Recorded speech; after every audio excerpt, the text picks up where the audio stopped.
We're just waiting for Nova Scotia to get into the tunnel, then we can announce them, and then we will announce the team, okay? They were waiting for Nova Scotia. Oh, good. You want to tell them? They used to say that they're here. Nova Scotia is here.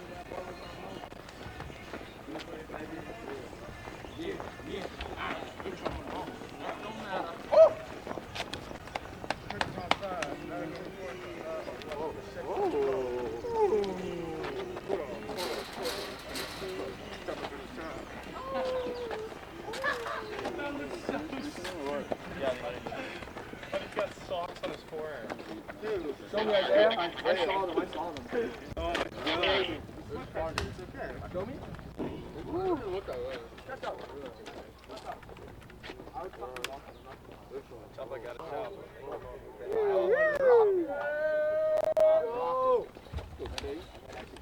have a game. I don't know how we get. I realized one of us should have a game. They're taking their time. They're taking their time. Good job.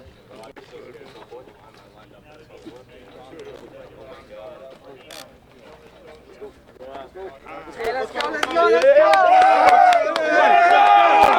Go!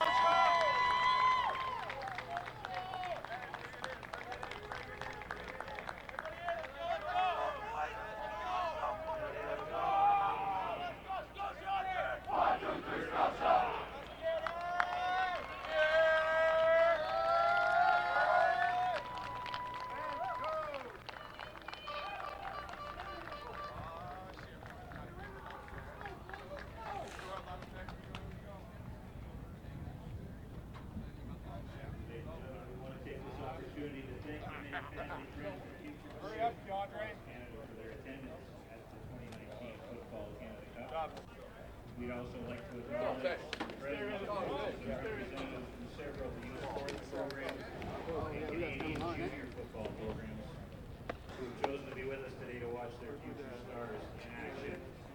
We'd also like to recognize the contributions and hard work of all the volunteers, both here in Kingston and within the participating provinces, who have put in a stellar effort to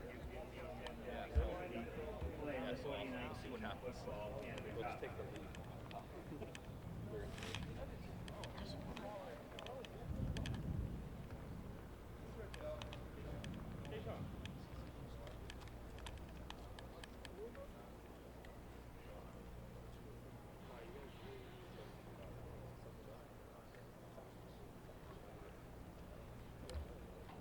And now, ladies and gentlemen, we ask you please to rise if you're able, and gentlemen, remove your hats as we play O Canada.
Let's go!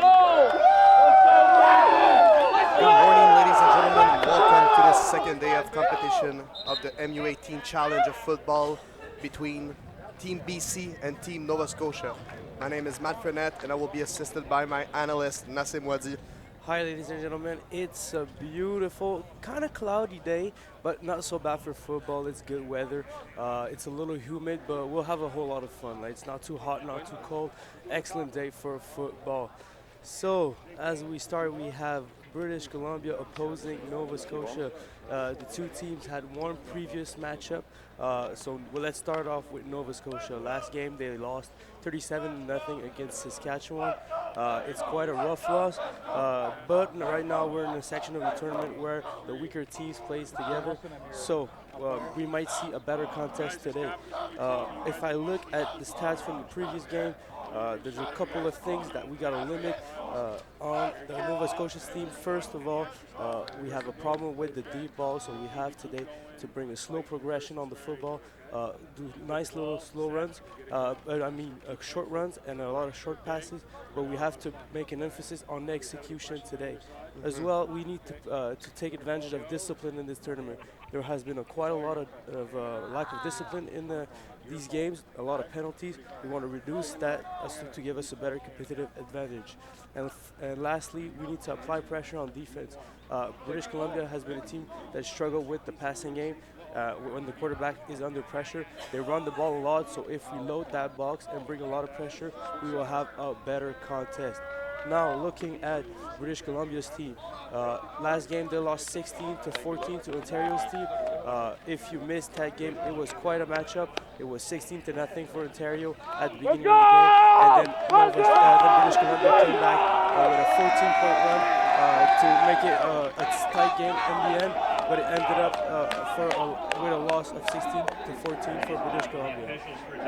So the keys for this game for British Columbia is get the passing game going. Last game there was a big substitution made at the quarterback position. We changed the quarterback from Jay Mather to Keyshawn Dorsey, who had quite a stellar ending in this game. He went out with 2 completions in 3 attempts for a total of 51 yards, which gives him 109.7 passer rating, which is excellent.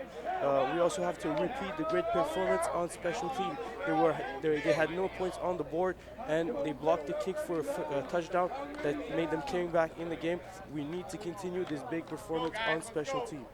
And for the last point, we need to create turnovers. On the last game of Nova Scotia, their quarterback, Alan Young, threw 4 interceptions. We have to take advantage of that, and we have to create those turnovers. Back to you, Mathieu. That was a very good analysis, Nassim. Thank you for those keys and statistics at the beginning of this game. Ladies and gentlemen, there are 4 games today, so hold your horses until 8 p.m. tonight. There is going to be football on your screens. So a big day for football, a beautiful day for football. There will be 2 returners for BC at the beginning of this game who will receive the ball, and the kicker, number 11, Corbin Grant. Or pardon me, Owen McRae. I was looking at the wrong roster. No, that's fine. It will be a good day, a good time to start off the game. Just start off strong and give us a good return right away from Team British Columbia. The kick is long, catch at the 15, and a return.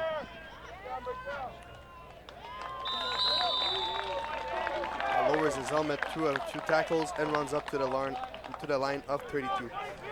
So the coaches for Team British Columbia is Corey Philpott. He's also the offensive coordinator. He used to be a running back for University of Mississippi, and he was also a running back in the CFL for 7 years. He won the Grey Cup with the BC Lions in 1994. Well, we can see he has a good football background. Last game we saw him going with a I formation and a balanced receiver set, and at the end of the game he went for a shotgun formation. Let's see what he comes up with on this play. Well, it looks like it's a shotgun formation to start a game. So with the quarterback Keyshawn Dorsey, the pass is good. And the number 17 escapes a few tackles and is broken down at the line of 39. All right, a cool game. I appreciate Coach Philpott to go out with a shotgun formation. That's what made them better in the end of the last game. And now they're using it in a good manner. They know their forces, and they use it for a good pass of 6 yards. The receiver was Nolan Olm, wide receiver, from Kelowna University. He is 6'2" and 195 pounds. Good piece of human being there. It's gonna be second down and about 4 yards for Team BC. Toss play on the outside, brings it to the inside, and a fumble. The ball is loose, but Keyshawn Dorsey, good reflex there, falls on the ball to save the ball loss. Well, we have a great collision by number 8 on Nova Scotia's team, Mr. Daquan Downey. Wow, what a hit. What a nice play from He him. used to play running back for them, so maybe there's a position switch in here.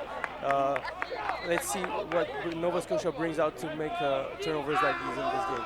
So you were talking about the turnovers that BC has to make during the game, but on the first possession, it was pretty close from Nova Scotia to listen to your keys. Yes, exactly. If Nova Scotia creates turnover, they have a good chance in this game. So let's see, it's a good start for them. So BC will have to punt. Snap is good. The kick as well, and it's very high. Catch at the 40-yard line, and breaks a few tackles. The second one on the outside, a nice tackle. I think it might even be the kicker. It was a sharp tackle by this young man. Good job of the returner to escape a few tackles, but ultimately the coverage team of BC is quite stellar. We've seen it in the other game. They're dominating on special teams. So after scoring 0 points in the first game, what do you expect from the attack of Nova Scotia here? Well, it's sure that I want to see various formation. I want to see short plays, like I said, but well executed. You have to focus on doing the right task. It all starts with quarterback number 4, Alan Young. Why are we playing with 11? We have a little confusion on the play. Gates are closed, gates are closed, gates are closed. Shotgun formation, 5 receivers. It's going to be a passing play for the lefty, and the pass is too long. The D-line of British Columbia are number 51, Dylan Myers, number 52, Liam Reed, number 54, Kayshawn Carter, and number 77, Caden Brown. They're going to be important today if they don't want to stop Nova Scotia's offense, apply a lot of pressure on the QB, and stop the run too. Yes, that's right, and they have a good rotation as well. They have 2 backups that made sacks in the other game. I mean, there's one that starts as linebacker, this Tieron Davis, number 45, and we have 99, Cody McHahan, who had a stellar sack in the other game as well.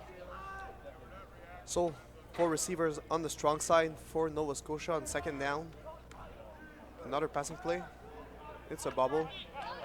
Breaks a few tackle. Second one. And it's going to be stopped after a gain of about 2 yards. That was number 17. The bubble is a tough play to run. If you get these 2 first blocks made by the receiver in front of you, it can pay out a lot. But as you can see, if you miss them, it can give you only a short game, nothing more. Yes, so already third down. They're going to have to punt. Do you expect field position to be an important part of this game? That's for sure. We see 2 attacks that have struggled scoring the football. If you can at least win the field position battle, it can give you sometimes field goals or safeties. So might as well try to win that as part of the football game. So a nice punt by Owen McRae, number 11, and it's going to fall out of bounds at the line of 36 of BC's territory. All right, so right now we're seeing 2 offenses that are slowly getting to know each other. I expect this game to be more complex in a playbook manner that we've seen in the previous game. I mean, on Sunday. So let's see what BC comes out. Especially on the offensive side of BC, they changed their I formation for a shotgun formation. I feel like Corey Philpott understood it was the best way for his team to have success. They scored their 14 points against Ontario in that formation. The 6 receivers and the pass, of course. Now he's going to run the ball finally. After a gain of 1 or 2 yards, is going to be tackled by a few players of Nova Scotia at the line of 38. Excellent reaction. We see a lot of pressure applied by Nova Scotia. I think they heard the keys to the game that I said previously, but they bring out a lot of rushers, and it forces the QB to escape it and then only gain a few yards. So it's going to be second down and 7 yards. Quarterback Keyshawn Dorsey breaks the huddle. And he is going to go under the snapper for this down with a single back formation and 5 receivers.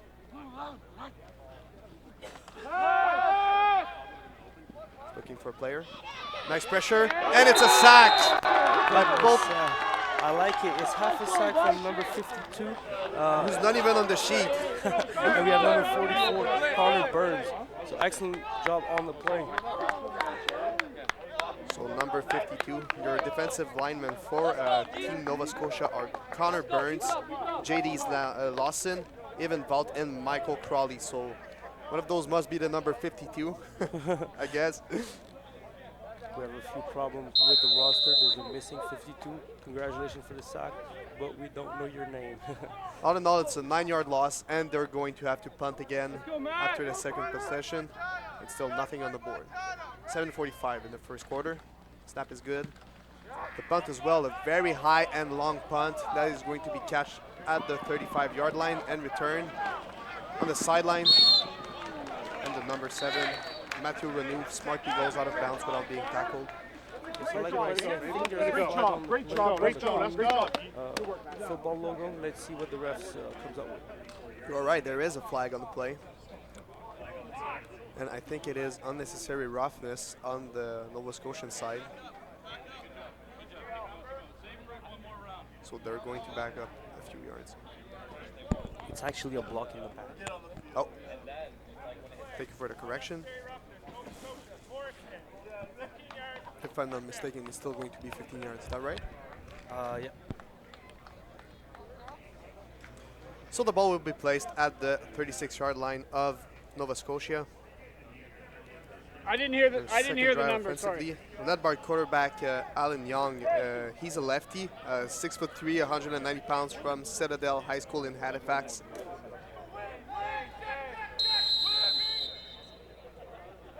So still, well, there are 5 receivers, but one of them is lined up as a winger on the strong side of the field. It's going to be a running play. Number 34, the ball carrier. And will be stopped after a gain of about 5 yards.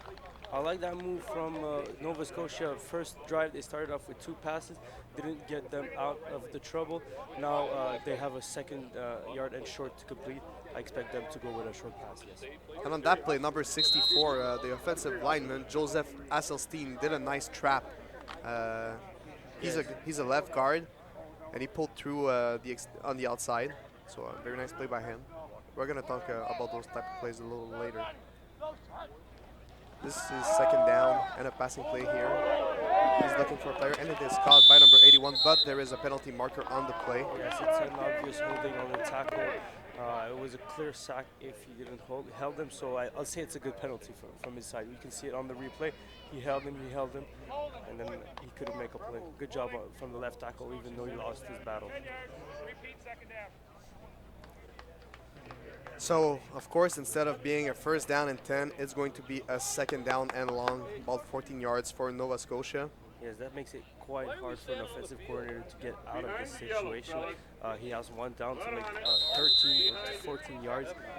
It's quite rough. We might see an incompletion, but let's hope for the best for Nova Scotia. On second down, there are 5 receivers in the motion. They're going to go by the run again.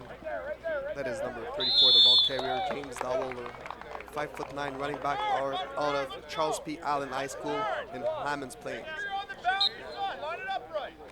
So are you surprised by this running play on the 2nd and 14? No, I think they're going to play it safe.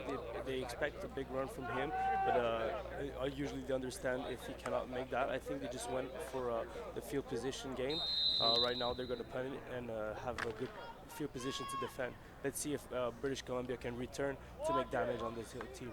It was a good first punt by number 11, Owen McRae.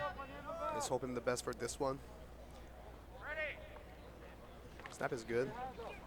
And the punt as well, but it was close to be blocked by a defensive player of BC. The ball is caught at the 50-yard line, and they did not give the 5 yards. Taken by number 10, Danbrook.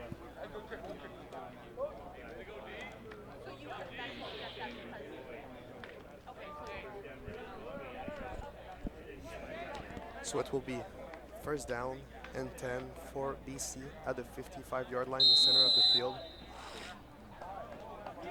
Yes, so as you've seen, the special team quite control the field positioning right now. Let's say British Columbia has a better advantage on this one. They are already at half field.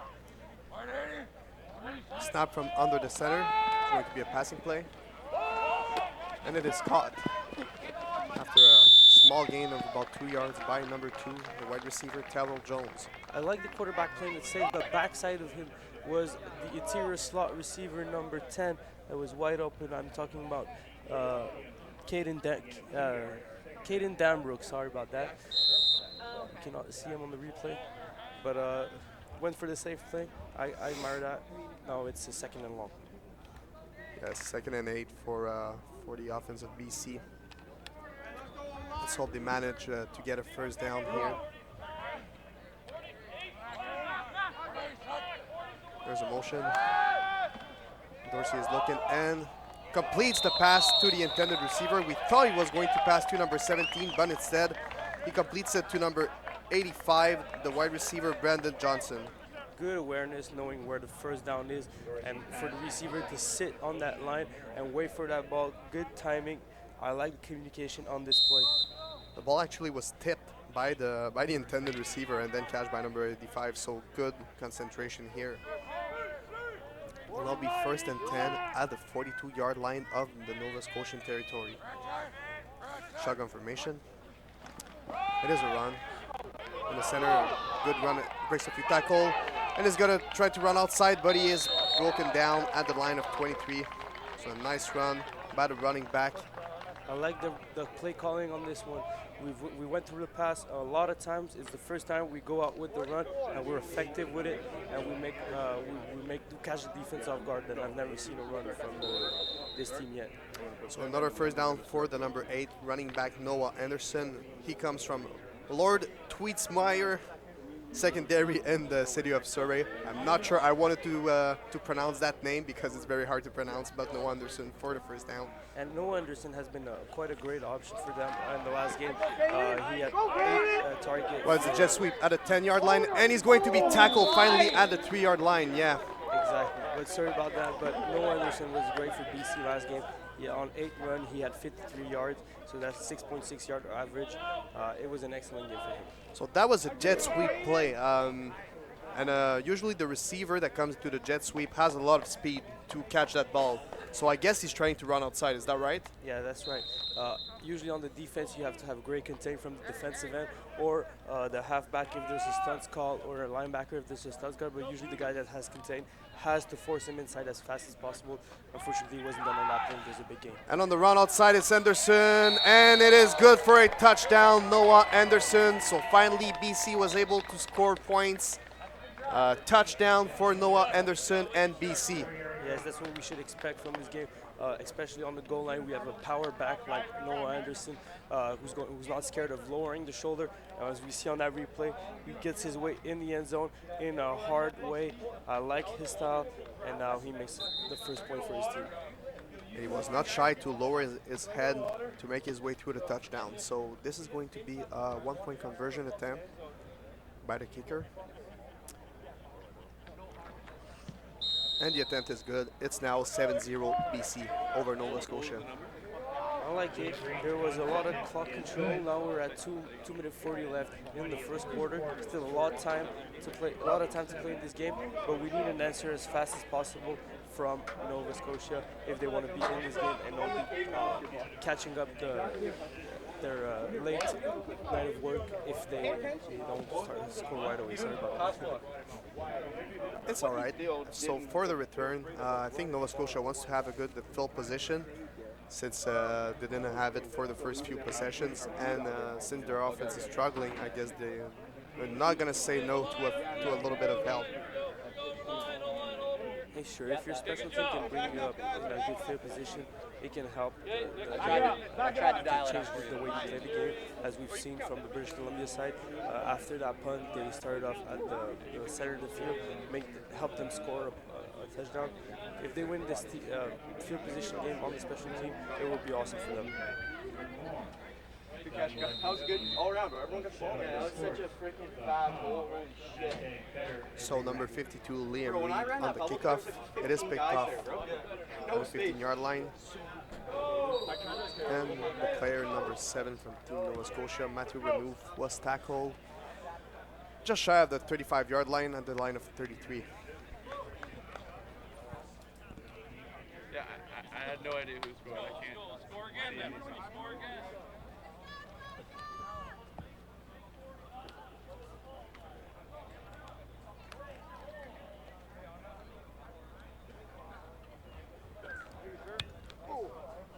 So as I spoke earlier, 4 games today. There is BC against Nova Scotia, but there are plenty more.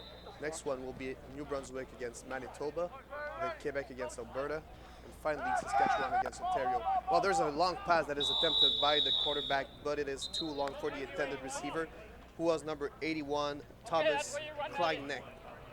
Quite a strong arm on that kid, number 4, Alan Young, the quarterback. On 2 of the D balls he threw, he overthrew them by a yard. Let's see if he can get on time with his receiver. There was a penalty marker on the play, but it is declined. Oh, there are 2 penalty markers, so it looks like they're going to back up still. And now a 2nd and long. The penalties costing them a lot. No, it's still 2nd and 10. Yeah, I guess they declined the penalty. So it will be 2nd down, a shotgun formation with 5 receivers. Another pass attempt, a long pass, and the receiver was tripped. And there's a pass interference on that play. That was an evidence. The intended receiver, number 17, Cherokee Robinson, broke loose and was all alone, maybe running for a touchdown, but he was brought down by the defensive back. Do you think it was a good play, or would you have trusted the ball not to fall into the receiver's hands? Well, it depends. I think he knows it better, but if the DB had been beaten, might as well bring him down and then cost a flag, but still, you still have the field to go instead of a touchdown.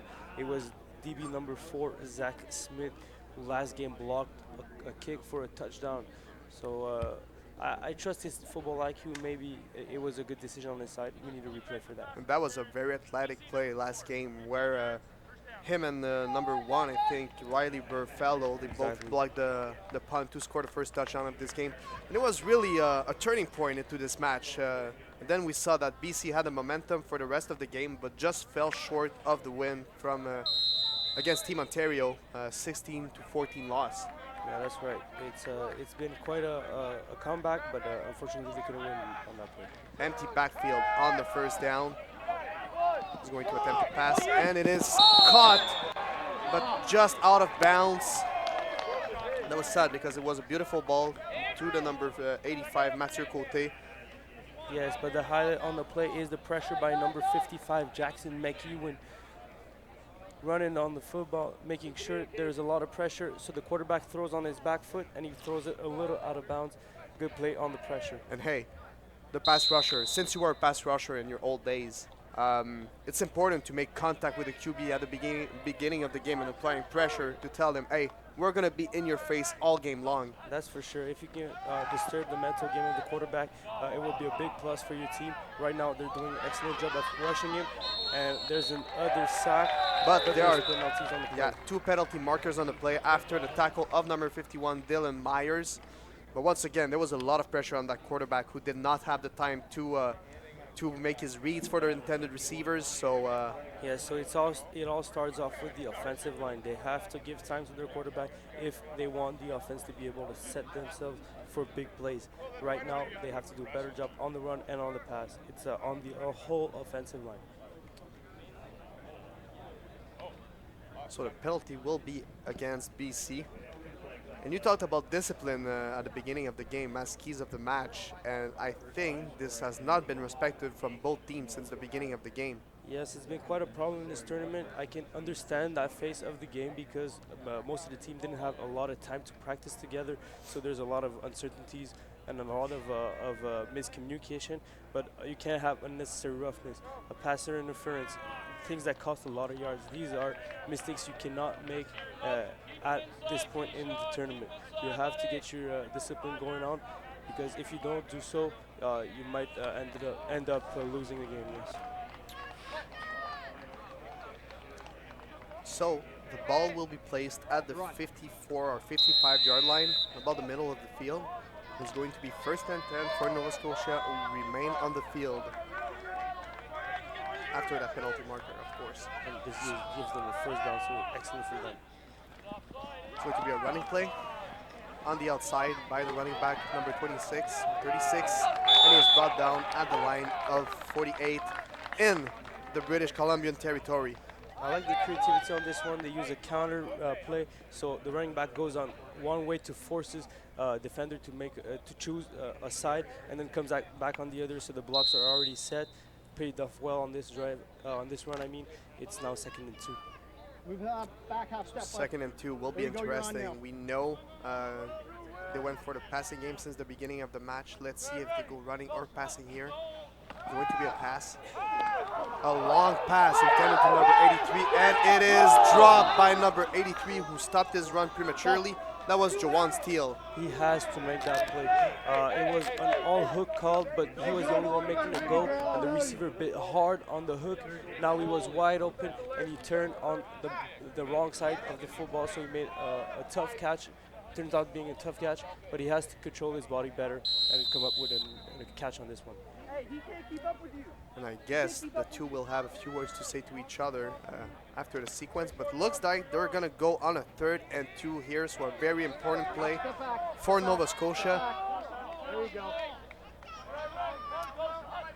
It's going to be a pass, and it is caught by number 36, a very athletic catch. That was Andrew Floyd, the running back from Quebecois Education Center. I like the arrogance of the coach going for it on 3rd and short. You have to make these critical decisions if you want to win the game. You're trailing, you just had a bad play, you want to come back strong, and now you have a confidence booster and a first down in the, British Columbia's territory. And hey, 2nd and 3rd and short, and they go for a pass, so they really trust their quarterback right now. Don't want to break his momentum. So 1st and 10. It's going to be a pass after the play action. It is caught by number 17, a nice catch, and he gains a few yards after the catch. A nice play by number 17. That was Cherokee Robinson, a gain of 15, and another first down for Nova Scotia. We just talked about how they keep throwing the ball after that bad start from the air. It's really important to give confidence to your quarterback and to let him know that even if he makes mistakes, he's still going to be in that game. He still has to play A1, and he's still the leader in this team. And right now, they're doing a great job of that. So ladies and gentlemen, this is the end of our first quarter, a 7-0 lead for BC, but Nova Scotia has the momentum right now.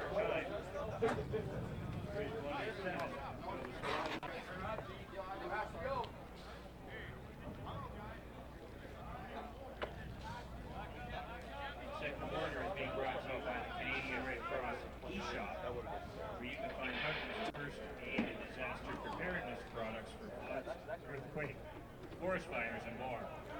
Choose Canada's most trusted brand.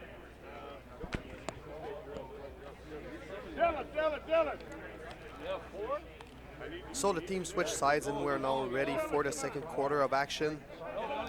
We just tuned in. British Columbia leads 7-0. They just scored a touchdown. That was number 8, Noah Anderson. But now Nova Scotia is marching on the field. On a 1st and 10, there is a whistle before the play. I think there is a timeout, maybe a little lack of communication between the coaches and the players of Nova Scotia. There was missing a player on Team British Columbia side, so they had to call a timeout to just have 12 players on the field and be a full unit that against short or long one? marching Nova Scotia's offense.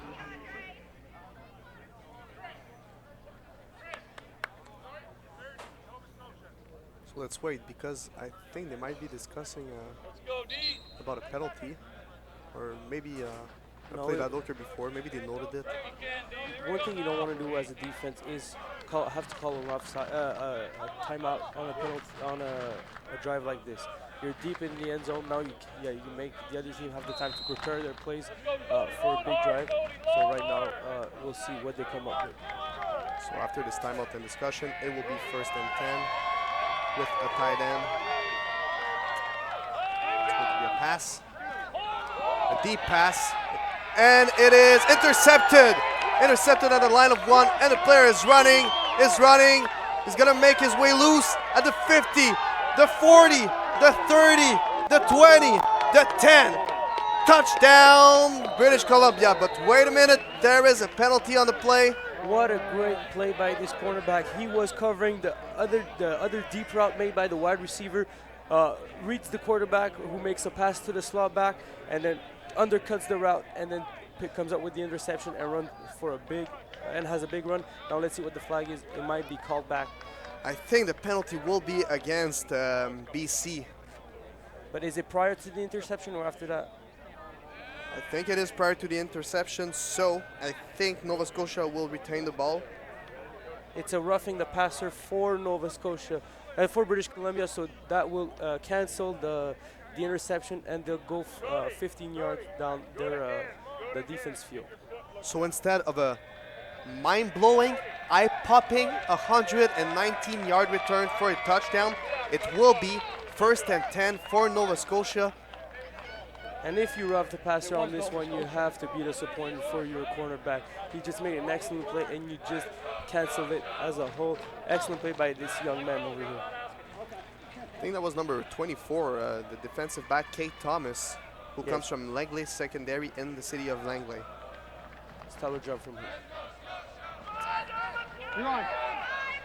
But all in all, it doesn't count, so it will be 1st and 10 at the 10-yard line. They are in the scoring zone, and a little miscommunication here. And the quarterback is just going to throw the ball away. Smart decision from the quarterback, Alan Young. Wow, you cannot do that in the red zone. You only have 2 plays to score, and now you have to go on 2nd and 10 with 10 yards to score. I mean, it's critical moments. You can't have mental mistakes like these. Are you in 3-down mode here to score a touchdown? I guess they have to go to 3-down mode, because even if they make a turnover on down, British Columbia has to start from their end of the field, and they might force a safety if they stop him on 3 downs. So I'm all in for the 3-down play. And there was a penalty on the play, so Nova Scotia will have a 1st and 5. Very good position on the field. They need to capitalize here. Well, the discipline is not very great on British Columbia's side. On 2 plays in a row, it costs them a lot, and now there's the 1st down for Nova Scotia. 1st down will be a passing play, and the pass is just short for the intended receiver, who was number 81, Thomas Kleinneck. I like the pressure from British Columbia's side.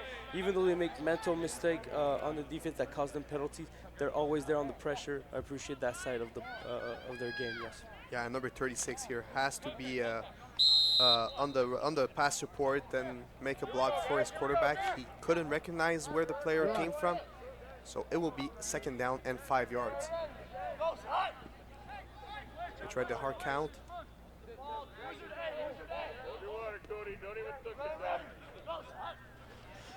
It will be a running play by number 36, who's trying to take the outside, and he's going to score. Touchdown, Nova Scotia, number 36, Andrew Floyd. I like to see that is the 1st touchdown of the tournament for Nova Scotia. Comes out with a hard run.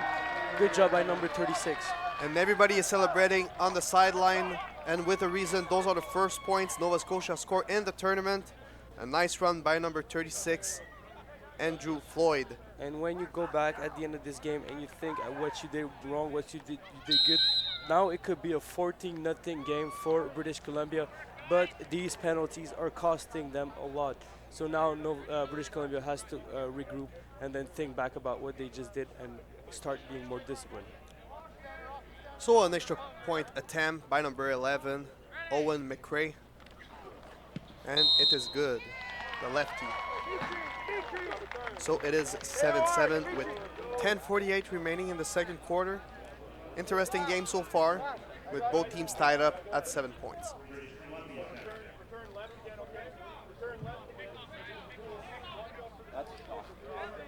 I like how it's going. There's plenty of time left in this 2nd half. Surely enough for a drive from each team.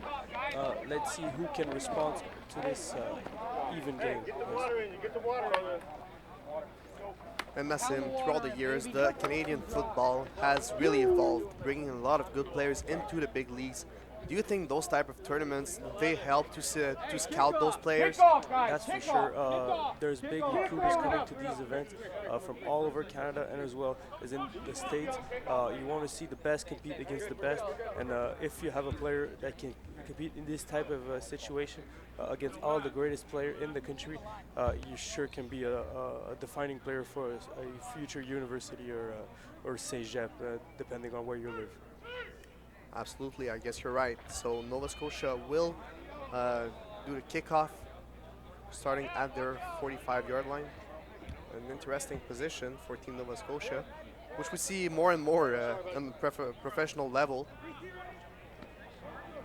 And on the return, there are two returners, and they are put in the middle of the field and on the right side.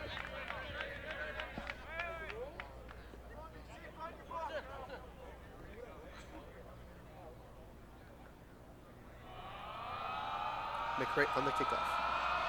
And it is a short attempt there, and it is caught by number 18, by number 80, but there is a penalty on the play. That was Saul Shernan. And he made his own offside. I'm so sorry for him. That was an excellent play. Even I didn't see it coming.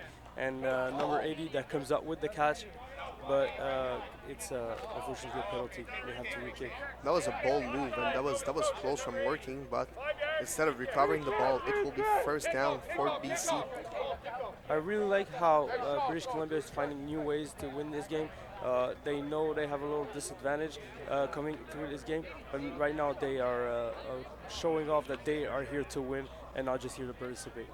And after a 5-yard penalty, it will be kickoff again for Team Nova Scotia. And I mean, it just worked, so why not trying it again? And now they have a bunch formation, so they might come up with another short kick. Team British Columbia doesn't seem to adjust themselves. Let's see how it turns out. We have the same type of formation as we've just seen. Expect a short kick on the far left of the field. And no, it will be a normal kickoff lane drive that will roll up to the 25. It is recovered by the returner, who breaks a few tackle and will be tackled down at the line of 35. So it will be another offensive possession for Team BC. And I think they're going to want to answer here. Yes, that's for sure. I feel like they've been disrespected by this short kick. Now they have to answer just to make a statement in this game and tell them that they're not here to take any kind of trick plays coming forward. So quarterback Keyshawn Dorsey under the snapper on this first down. Will be a play action, the bootleg to the right, and the pass is completed. No, it is dropped by the receiver. I think it was number 80 of British Columbia, Caleb Schlechter. Yeah, that's for sure a tough drop, but unfortunately there's a penalty on the play. We'll see if it helps out British Columbia on this drive. And another penalty on the play, as you said it. Will be against Nova Scotia. It feels like every time a team does a great play, it's against them. Yes, I know. It's quite unfortunate to see all these penalties. I hope there's more discipline installed in this tournament, or maybe the ref could go a little easier on the roughing, because that's a roughing penalty. I don't know what happened on the field. I can tell you. Let's just trust the ref on these. Yeah, so that was their Plaxico Burris play, shooting themselves in the foot. So it will be first down and 10 for BC.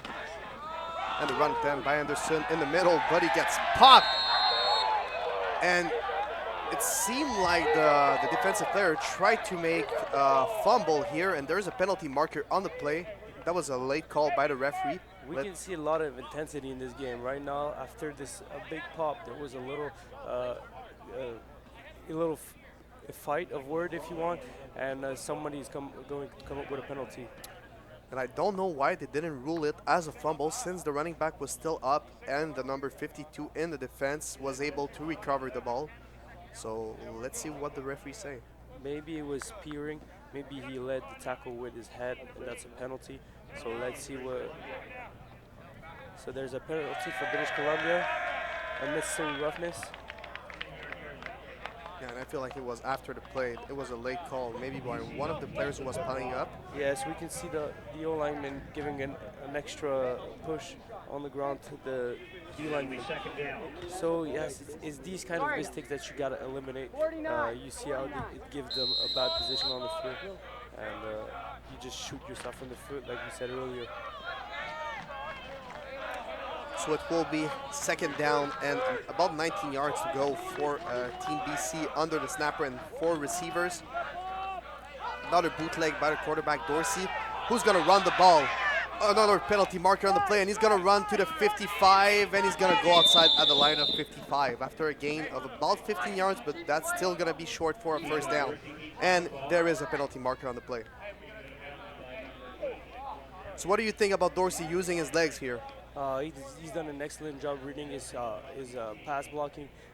He saw pressure coming up one way. He stepped in the pocket, and now he has seen 2 blockers. So he's taking the outside. Stellar play and a 15-yard gain, but unfortunately the penalty is against them, so it was all for nothing. And the penalty is declined by the number 44, probably one of their captains. I'm talking about Connor Burns, who's playing defensive end for Nova Scotia. So they declined the penalty, and it will be a third down. Hey, the ball's gotta be. He declined it. They didn't seem to change the ball position. Is that normal?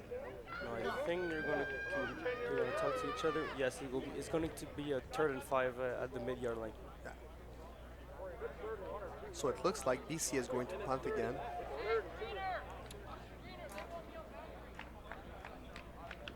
And on the return for Nova Scotia will be number 7, Matthew Renouf. So we're seeing a lot of men in the box for Nova Scotia. Expect a blocking play. Let's see if they can make it through the punter.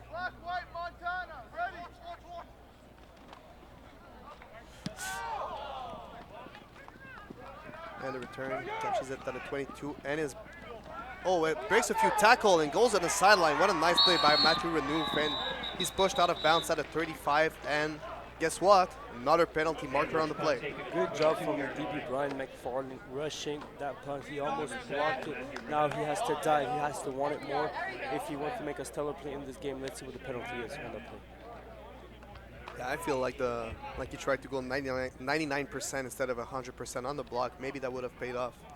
Yes, it's surely when you rush that ball on punt block, you have to go all out. It's a fraction of seconds before he kicks it to the other side of the field. You have to be there fast. Give it your all. The flag came late. It is against British Columbia. A 15-yard penalty.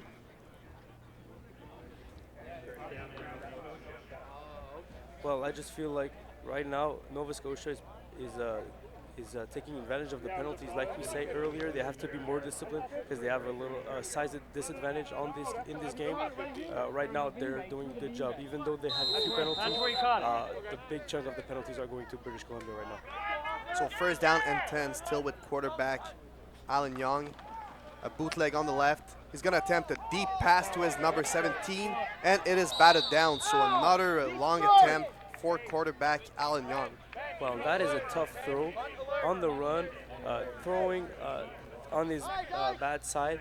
I think he expected a big play on this one, but if they want to march the field, they have to be more conservative on plays like these. Because it came close of an interception right The here. intended receiver was Cherokee Robinson, and both of them, the quarterback and the intended receiver, play for Citadel High School. So we might feel a little chemistry between the two of them.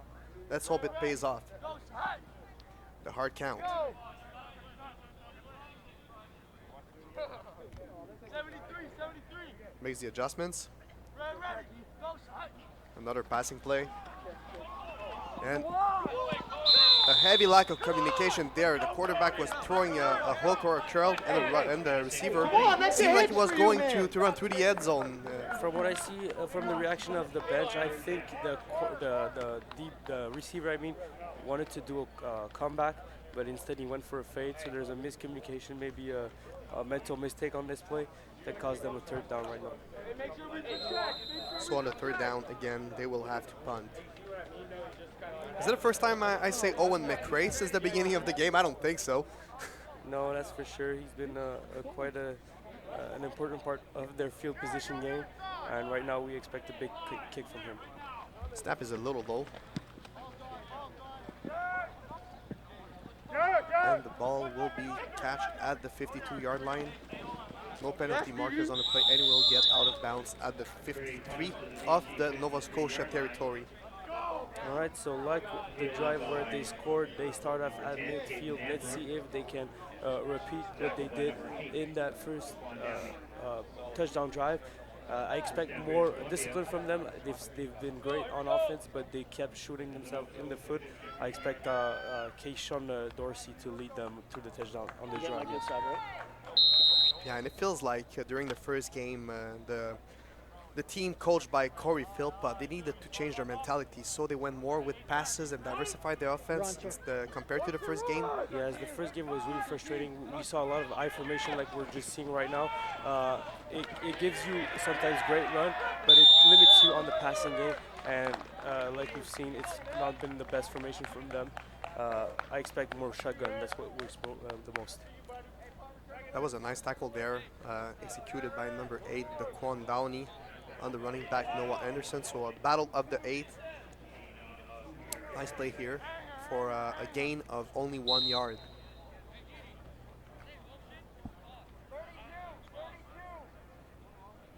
And yeah, the shotgun has become very important in the Canadian Football League, especially with only 3 downs. I mean, if you run the ball and you have a small gain, or if you miss your first pass, you don't have to go with a pass on the second down. Run. Yeah, that's Now for you're sure. on. Having a big first run is quite important if you're in the if you're a shotgun team. But right now, the passing game is more dominant in sports, in football sports as sport evolves. So shotgun is a most well-known formation that's been used by quite a lot of teams. That was a long pass attempt from the quarterback Keishon Dorsey to the intended receiver. Sadly, it lacked accuracy, but it was the idea was good. The receiver was completely free.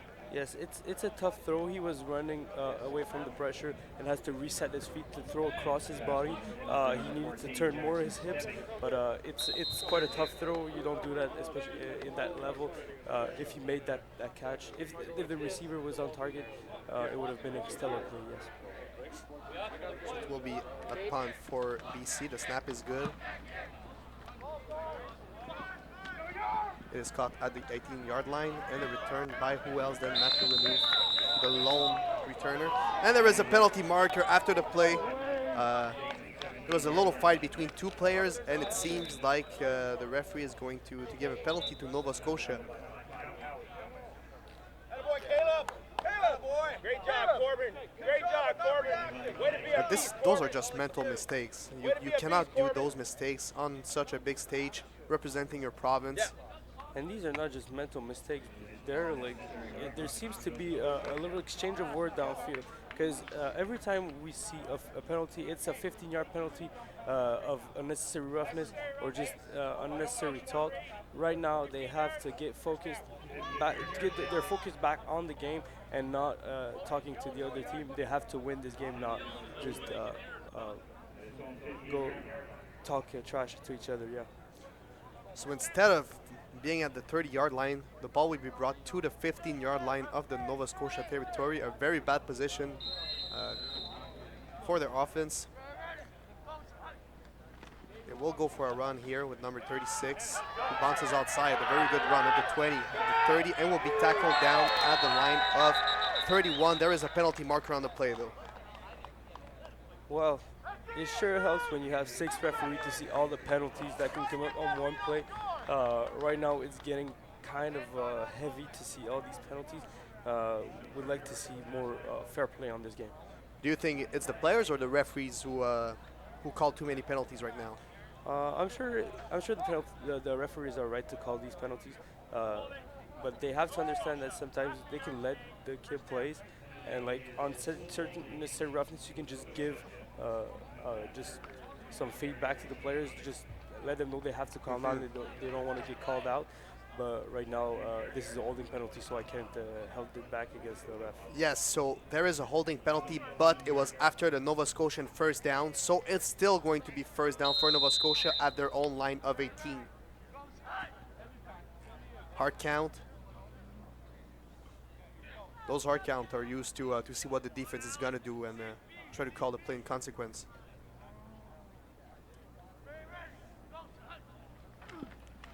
Action. The pass is intercepted. at the 20, the 10, and he's going to run through the touchdown for BC. I like what I've seen from this interception. Right now, there's a player down on the field who seems injured. We'll wait for more information. But what I'm seeing on this play is that they try a hard count, and now the offensive coordinator is giving back, is giving some feedback and giving a new play. But I feel like he's doing the mental job, and it's not the quarterback doing it, and that might hurt him like in plays like this, or where it's an automatic throw, and the linebacker can easily read it because the quarterback is not doing the mental job. The offensive coordinator has to give more liberty to the quarterback because right now it's quite hard for him to think. He just have to do robotic throws. So with the interception and the touchdown for BC is Vincenzo Narduli, a linebacker, 5'11" and 250 pounds, so a good piece of human being, and he comes from Notre Dame Secondary in Coquitlam.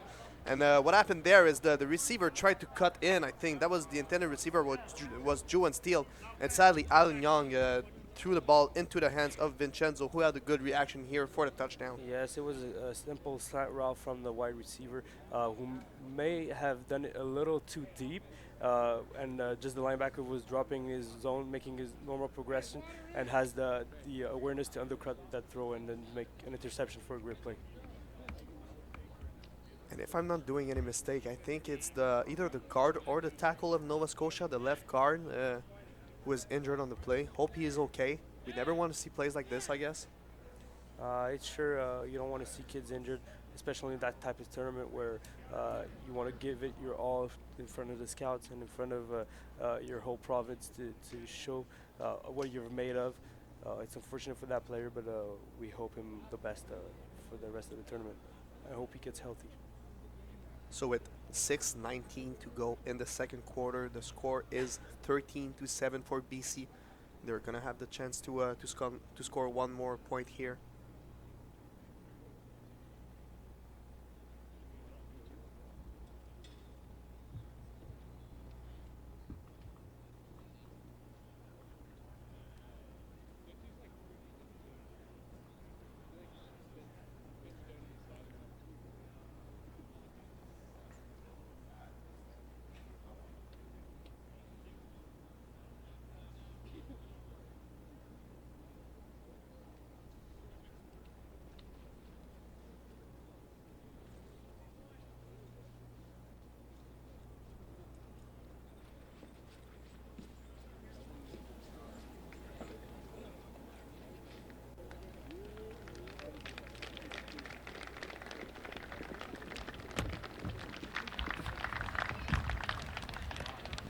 And the offensive lineman number 77, Chase Clayton, who finally gets back on his feet.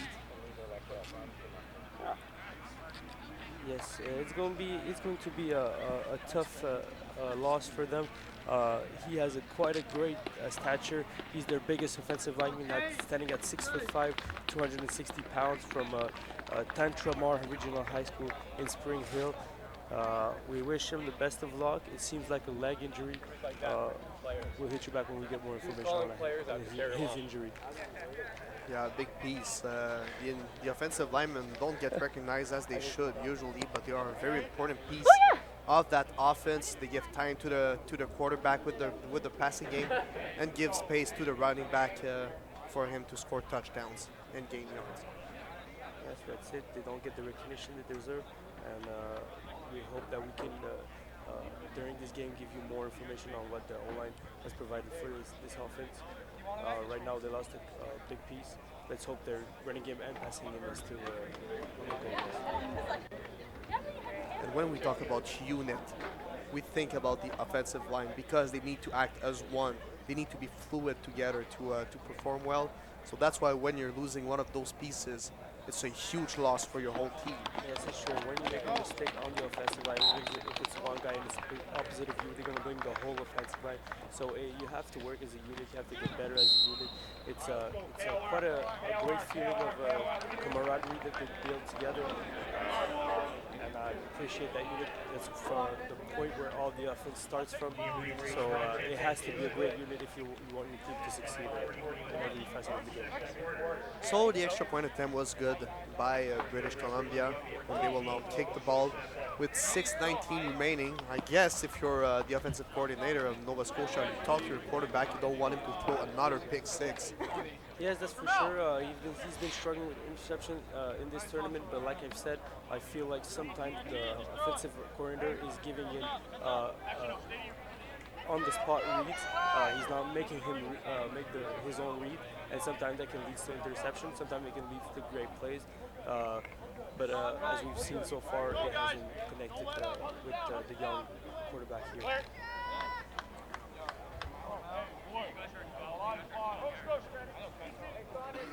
So there is still one returner only for Nova Scotia, number 7, Matthew Renouf. And the kick is right on his hands, around 20. It's going to be returned. Kicking on the outside, very nice run by him, trying to gain space, but he is tackled down by the number 4 of BC, Zach Smith. Again, the coverage on the special team from British Columbia is stellar. They don't allow big returns from opposite teams. So good job from the special team coach on this one. And I guess it's exactly what they want. They made the returner run for about 15 yards, but laterally on the line of 30, so there is no gain on the play after the 10-yard return. Yes, exactly. You just make him waste his energy. He has to take a play off on the bench and he'll come back for the offense later. But right now, they make him work for nothing. So first down and 10. They run the ball with number 36. That was Andrew Floyd. Another inside run for Nova Scotia. Yes, but the British Columbia defense just clubbed up the middle. There was no way for him to escape that pressure. With the new goal line in this game, they might want to pressure him a lot, so it makes his arrival more difficult and it takes him more time to adjust to the game. Right now, they have a bad one for starting this drive. To start this drive. The hard count on the second down. And then again, the coach changes the play. Expect a mechanical throw.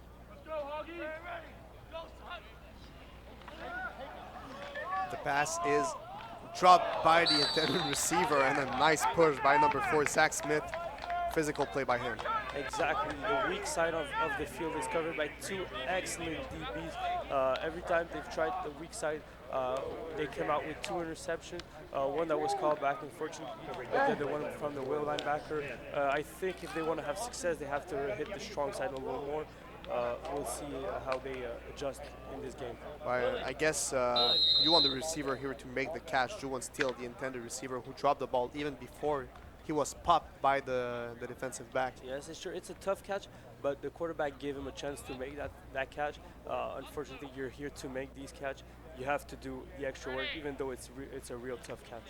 So a bad snap, but still able to punt the ball, catch at the 45-yard line, and the returner is tackled around the 51 of the BC territory.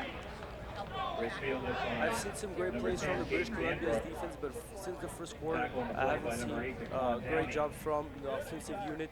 I expect them to go out strong on this one because they have to bounce back from these back-to-back good drive, but that ended with bad penalties, so even now they had to punt on each of those drives. Right now, I expect a disciplined run. Thank you. With a good position on the field here. So they will come back in a shotgun formation with 4 receivers on the strong side. You can expect the ball to go there. A toss play to Noah Anderson, a running back, who bounces outside and is gang tackle around the 55-yard line. That's a 4-yard gain. Excellent block by the receivers. They do an excellent job to seal the edge and to give enough space on the toss to beat the defense on the outside. Unfortunately, there was one man to beat for a big play, but there was a style tackle from Nova Scotia's defense. And how important is it for a running back to follow his blocks and not only trust his abilities on plays? It's really important to read blocks. Sometimes you even have to use your running abilities to set up these blocks to make the job easier for the receiver in front of you. Right now, he's using them quite well. Bad snap, and Dorsey is going to run the ball, but he is tackled, brought down by number 40 in the defense, Isaiah Ward. There was a 5-man pressure on that play. So this will be 3rd down, and they will be obliged to punt. Again, British Columbia's team looks more stressed out. I want to see them go back to their shotgun offense where they pass the ball a lot. That was the turning point in their offensive style of play. And right now they came back to their old aptitude that were not performing well in this game. Now there is a lot of spectators from the Nova Scotian side. I think it's the players of the MU16 team that makes a lot of noise. The returner, Matthew Renouf, catches the ball at the 25-yard line and bounces out of bounds at the 35. Yeah, it's great to see other teams, the other teams in the province just come out there and cheer you out. It gives you a little confidence knowing that you have people you know in the stands giving you a lot of encouragement. A good decision from the U16 Nova Scotian team. So yesterday there was a game between Ontario and New Brunswick, the MU16. And when the New Brunswick was trailing 33-10 entering the 4th quarter, and it came back to 33-31, you should have looked at those players from the MU18 team in the stands. They were screaming literally for their team. While there is a jet sweep by number 17 who goes outside, and after a nice run, he will be brought out of bounds at the 49-yard line. That's a 14-yard gain here and a 1st down. Yes, I like this response from the Nova Scotian side. It's sure been a tough day running the football, but right now they're sending their blocks easily, and they can give some time for the quarterback to make decisions on previous plays, because the defense will have to focus more on the running game. Yeah, a lot of diversity here with the jet sweep and then the passes and the running plays. You really don't know where to focus, which is a good plan. The running play here with number 36 was tackled after a gain of 5 yards. Still a nice run by him, but getting tackled by a few BC players on the play. Yes, that's for sure. I like the job of the defensive end, following his guard, pulling, and then coming back to make a play on the backside. I like how he's aggressive on the ball. Unfortunately, the tackle was made 5 yards downfield, but it could have been down in the backfield. So with 2:37 remaining in the 2nd quarter, we reached the 3 minutes of this half. You're on. And now it will be 2nd down and 5 yards to go. Heavy formation here with a balanced and a winger. It's going to be a pass. And it is way too short in the legs of the intended receiver, number 81, Thomas Kleinknecht. Yes, not quite a lot of conviction on that ball. Number 81 escaped from his defender, had a nice run that could have led to a 1st down, but unfortunately he's not a target with the quarterback. And we saw number 4, Alan Young, with his shoulder down, with his shoulders down. If you're a receiver, do you go see him and try to encourage him, or do you give him like a tactical speech? Listen, it wasn't his fault. He knew he didn't have the chance to catch that ball. Unfortunately, you just have to cheer him up. You can't let your guard down when there's a whole half left and you're trailing in this game. You have to have more conviction and especially lead that team to... Oh, wow, there's a fake play, and it is caught by number 2 at the 50-yard line. I'm sorry, Nassim, but that was a beautiful play and really unexpected by Nova Scotia. And it will be good for a 1st down. That was Keandre Jollymore, the defensive back out of Auburn Drive High School, with the catch. A nice pass by their kicker, Owen McRae. It was such a tight call. Now the referees are not sure if he caught it inbound. I'm pretty sure he caught it inbound because he came back, so maybe he looked like he didn't... Not inbound, I mean, but in front of the 1st yard line. We'll see what the ref decides. Yeah, that was a surprising play, but a good decision here, as I think they got enough to get the 1st down here. Now there's a little discussion in the middle of the field where the Zebras are deciding where they will put the pigskin. No flag on the play, so it will be Nova Scotia ball at the 50-yard line. I like the guts from the Nova Scotian team. They know they have to create big plays if they want to win. They're doing it on special team. They recovered a non-side kick earlier, but it was called back because of a penalty. But right now they're being creative and doing a fake punt that pays off and gives them a 1st down. So that was a really good decision from head coach Dave Van Den Heuvel, who is a Queens alumni and he is now the offensive coordinator from St. Francois Xavier X-Men. And he was also an O-line coach and offensive coordinator for the Nova Scotian team earlier on in his career. So first down and 10 with the quarterback Alan Young in the shotgun formation. And there's a penalty on the play. So they wind down the clock. They took too much time to run a play, and they have to back up 5 yards. I feel like this is a lack of execution here. That's for sure. Maybe they were surprised by the way they came out with the ball. They weren't sure because of the ball placement. They didn't think about the next play. But as a coach, you have to get to have every scenario prepared. So you have to think prior to that. So finally, it's a 10-yard penalty. Let's see what's the real call. Not sure to understand here. Yes, the ref seems to have a little disagreement. They're talking together at the mid-yard line. Because usually those penalties are supposed to be like 5 yards. Yes, exactly. But right now we have a little confusion. Maybe it's another penalty that we haven't seen. Let's see what the ref tells us.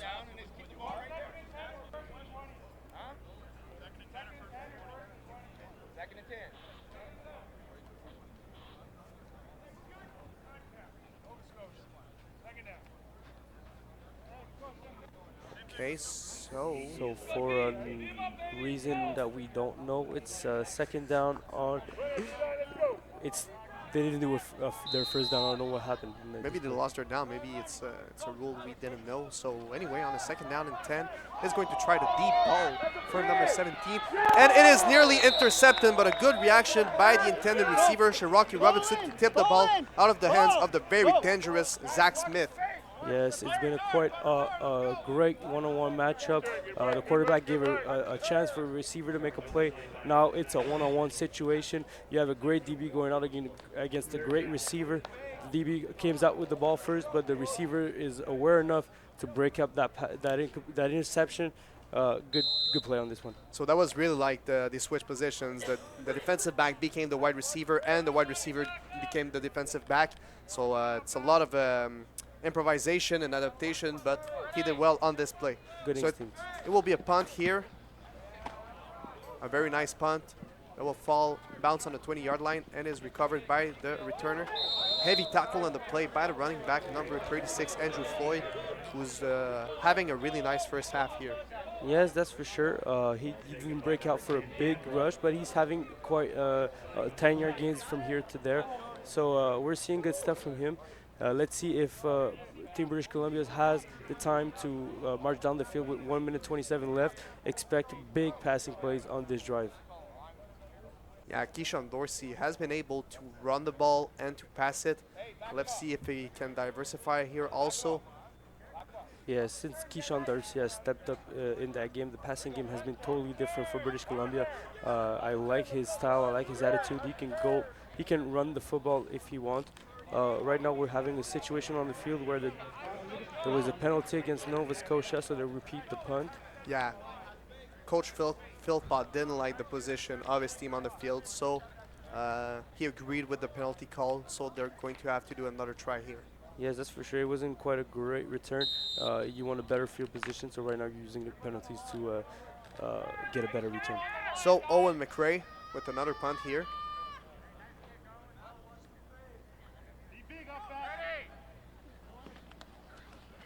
Oof. And a lot of pressure from British Columbia. That was a very close one. The ball is caught at the 20-yard line. Breaks a few tackles, and he's finally going to brought down after a nice 9-yard return. The ball will be placed on the 29-yard line of the BC territory. Yes, you like when you have an elusive returner like that. It took 5 men from Nova Scotia to bring him down.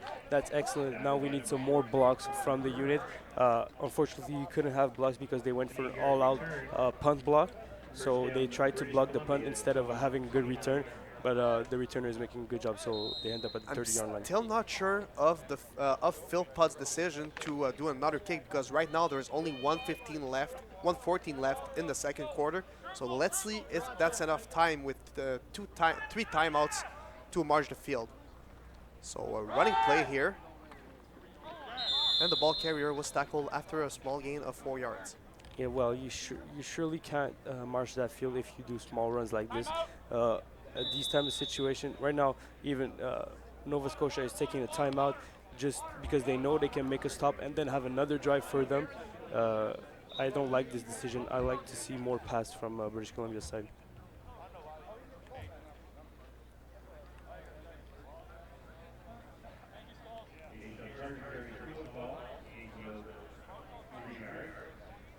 Well, you all know that in Canadian football we have this rule where in the last 3 minutes, when you make a play, the clock is stopped after the play and it doesn't start back until the whistle is blown.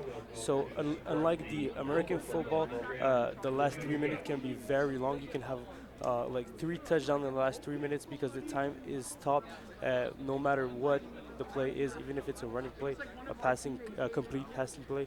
So yes, that's why the last 3 minutes in Canadian football can be really decisive and can be very long sometimes. Yeah, Mark Trestman always talked about it, the former Montreal Alouettes head coach.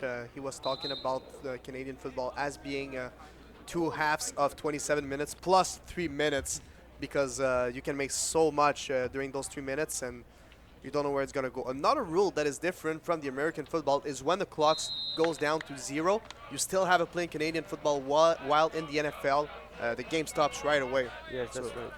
So if there's 0 seconds on the clock, there's still a last play that's left. Second down here. Escapes the pressure, and he's going to pass the ball. Nearly intercepted, and it is dropped by the intended receiver. What a crazy play. That was so close from being intercepted. Yes, I like the elusiveness from Keyshawn Dorsey. Unfortunately, I think he went beyond the line of scrimmage to throw that ball. Let's see what the penalty flag is on the play. And number 52, the pass rusher, missed his breakdown because otherwise he would have had at least a 5 to 10 yard QB sack. Yes, but at this age, when you're that heavy, that big, it's hard to control your center of gravity against the quarterback that's very elusive like this, that's really skinny. They can make his way through a lot of rushers. Right now, I like the elusiveness from this quarterback. So there was a penalty on the play. It will be second down and 2 yards for BC with 1 minute left in the first quarter. It's going to be a passing play. And it is tipped off. Well, that was dangerous. The safety read that play and he jumped that ball. Might have come up with an interception that would have been returned for 6. But right now, it's an incompletion. I don't know if Team British Columbia will settle with just a punt or maybe a fake here. There was also a lack of accuracy right between the 2 intended receivers, so we didn't really know where he was trying to put the ball.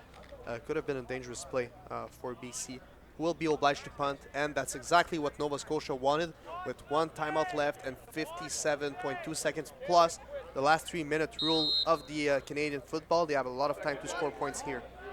Yes, on this drive, the key is certainly the offensive line. They have to give time to that quarterback. We've seen him throw big balls deep, so now he has to complete them. The receiver have to come up with the catch. We'll see if they can make a surprising drive here. That was a very high punt return by Matthew Renouf on the 52-yard line of the Nova Scotian territory. It's going to be interesting here. We hope Alan Young will be able to diversify his weapons and give the ball to his receivers during that last minute of the play. So right after this game at noon, it will be New Brunswick against Manitoba. Later on, we're going to see the 4 winners of the first day of competition. So it will be Quebec against Alberta and Ontario against Saskatchewan at 6 o'clock tonight. Yeah, so these might be exciting games. I really look forward to them. And the pass is way too high for the receiver, so it will be second down and 10. Nice pressure applied by the defensive line here. I like the play call on this one. You have 3 receivers going deep and you have 2 receivers going short. I would have preferred if he threw the ball short because there was a lot of rooms for number 10 and 17 to drive up that field. They have to play conservative on the few first drive. It's really important to complete that first pass. Right now it's not completed and it's a second and long. You can see the prevent formation from the defense. The DBs that are very deep. So the bootleg to the left and the pass with the flow is incomplete. Lack of accuracy for the intended receiver, Mathieu Côté. number 85, who comes from Avenview High School in Windsor. Yes, it's a tough drive. They had open receivers on both plays and they couldn't connect. Right now, a disappointing drive. It will be British Columbia's ball. They still have time to score. Don't forget that every play, at every play, the clock is stopped until the whistle is blown. So the hurry-up offense could be very good on this one. Plus, they have 3 timeouts, so a lot to play with, especially with a good return. The returner is placed on the 20-yard line, so very deep. Let's see what the kicker does here. A very high kick and long kick too. Catch at the 25, and it will be returned on the sideline. And it will be tackled violently at the 35-yard line. And again, it was running back number 36, Andrew Floyd. But it seems like this time he's not going to escape. There is a penalty marker on the play. Well, I think there's unnecessary contact after he went out of bounds. They might advance 15 yards from that spot. We'll see what the ref tells us. So maybe it will be 15 yards, but still, this kid has a lot of heart in his body. He plays very hard and was on every tackle, even though his first position is running back. Yes, that's for sure. Listen, when you have such a tremendous athlete, you have to put him on both sides of the field so he can make a difference. We've just seen him here doing a great job on special team. We'll see if all his facets of the game can improve on every aspect of the game. So after the referee's decision, the ball will be placed on the 50-yard line, and BC's offense is back on the field. So I guess he will go under the snapper with a lone back formation and 4 receivers on the strong side. Let's see what they do here. Play action. Trying to escape, trying to find a receiver, which he does. It is caught at the 40, and the 30 is very fast to the 20 and is pushed out of bounds at the 13-yard line. What a nice play by quarterback Keyshawn Dorsey here. Wow, I'm just amazed from what I've seen. He can escape the pressure in such a beautiful way. Unfortunately for the defense, it was almost intercepted, and the guy that was supposed to cover the receiver went on and dropped the ball. So the receiver had a lot of yards, a lot of space to run the football. It gives a big play for British Columbia. I like the elusiveness and the creativity of the quarterback. Yes. Yeah, and Age1 David was mad after this one because the ball fell through his hands before being catched by the receiver. 1st and 10. Dorsey once again tries to escape. A nice spin move, and he's finally going to be brought down at the 7-yard line. But what a powerful move by Keyshawn Dorsey. Yeah, he has the moves. I like the spin move on that play. He looks like he's playing Madden here. He can truck as well. He's hard to bring down.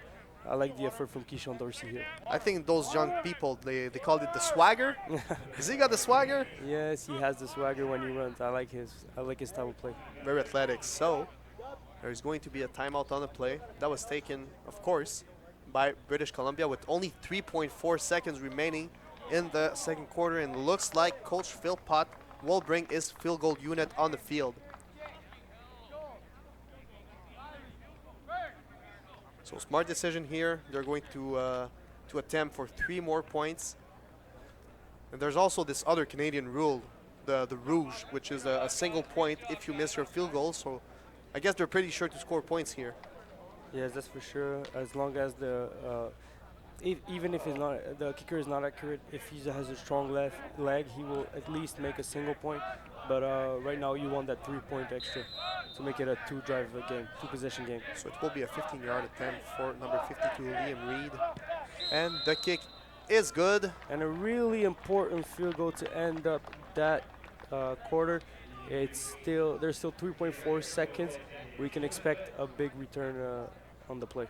I think there is a problem with the clock here because it was 3.4 seconds before the field goal attempt. So yeah, they didn't wind up the clock. Maybe we'll still have a last play.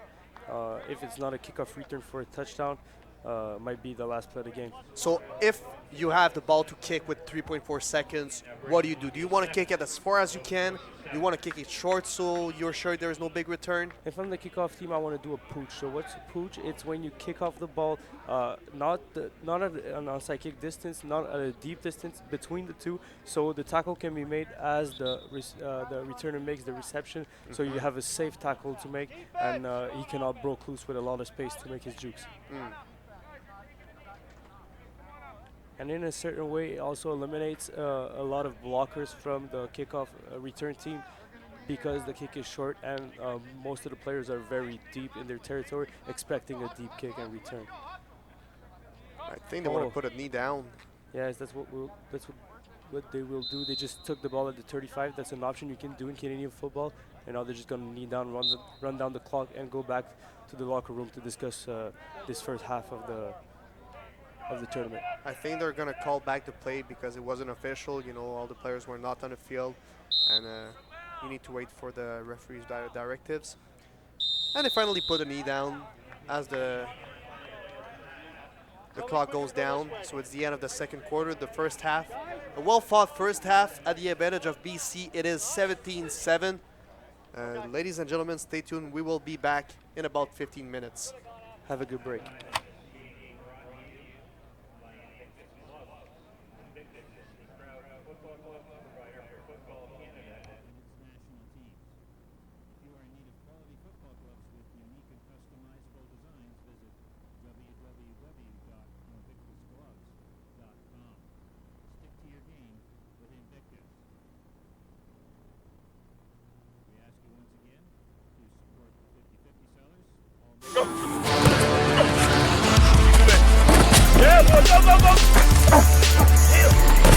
Good job. Good job. Good job. Nice. Good job. There it is. Go, go, go, go, go, go. Keep him in. Keep him in. That's it. That's the way they celebrate. I can't hear you. What's the difference between a good defense and a great defense?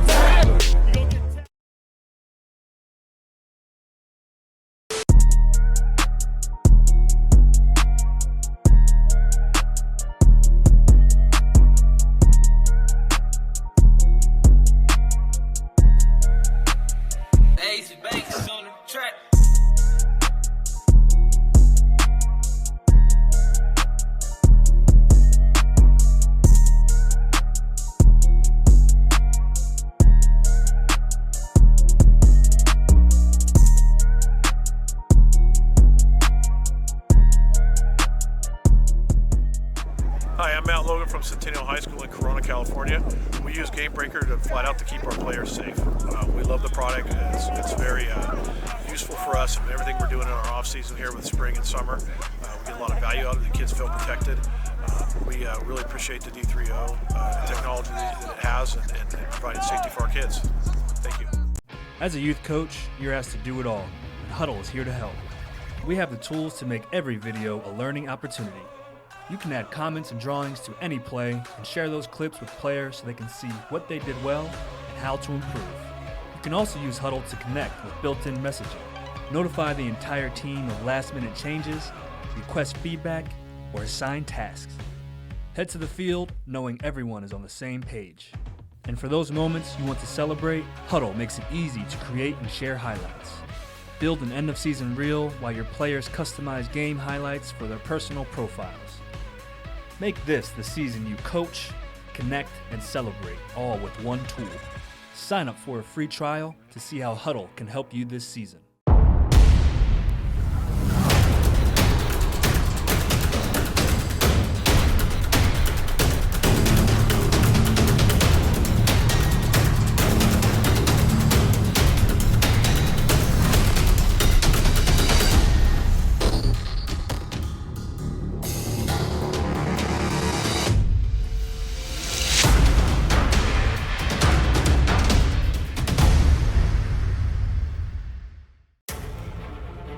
What does it take to become elite?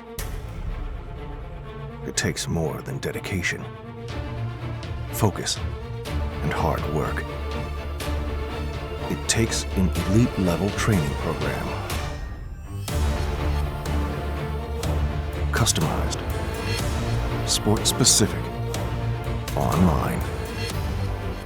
Your perfect workout every time. That's Vault Athletics.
the shaker breaks the year.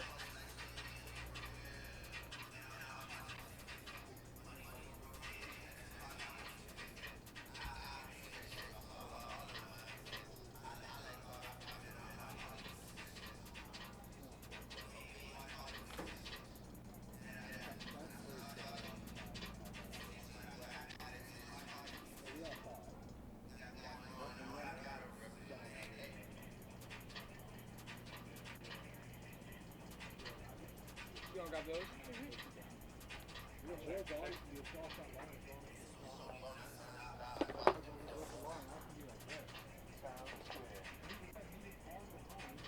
You have camera 360? Oh, I see players.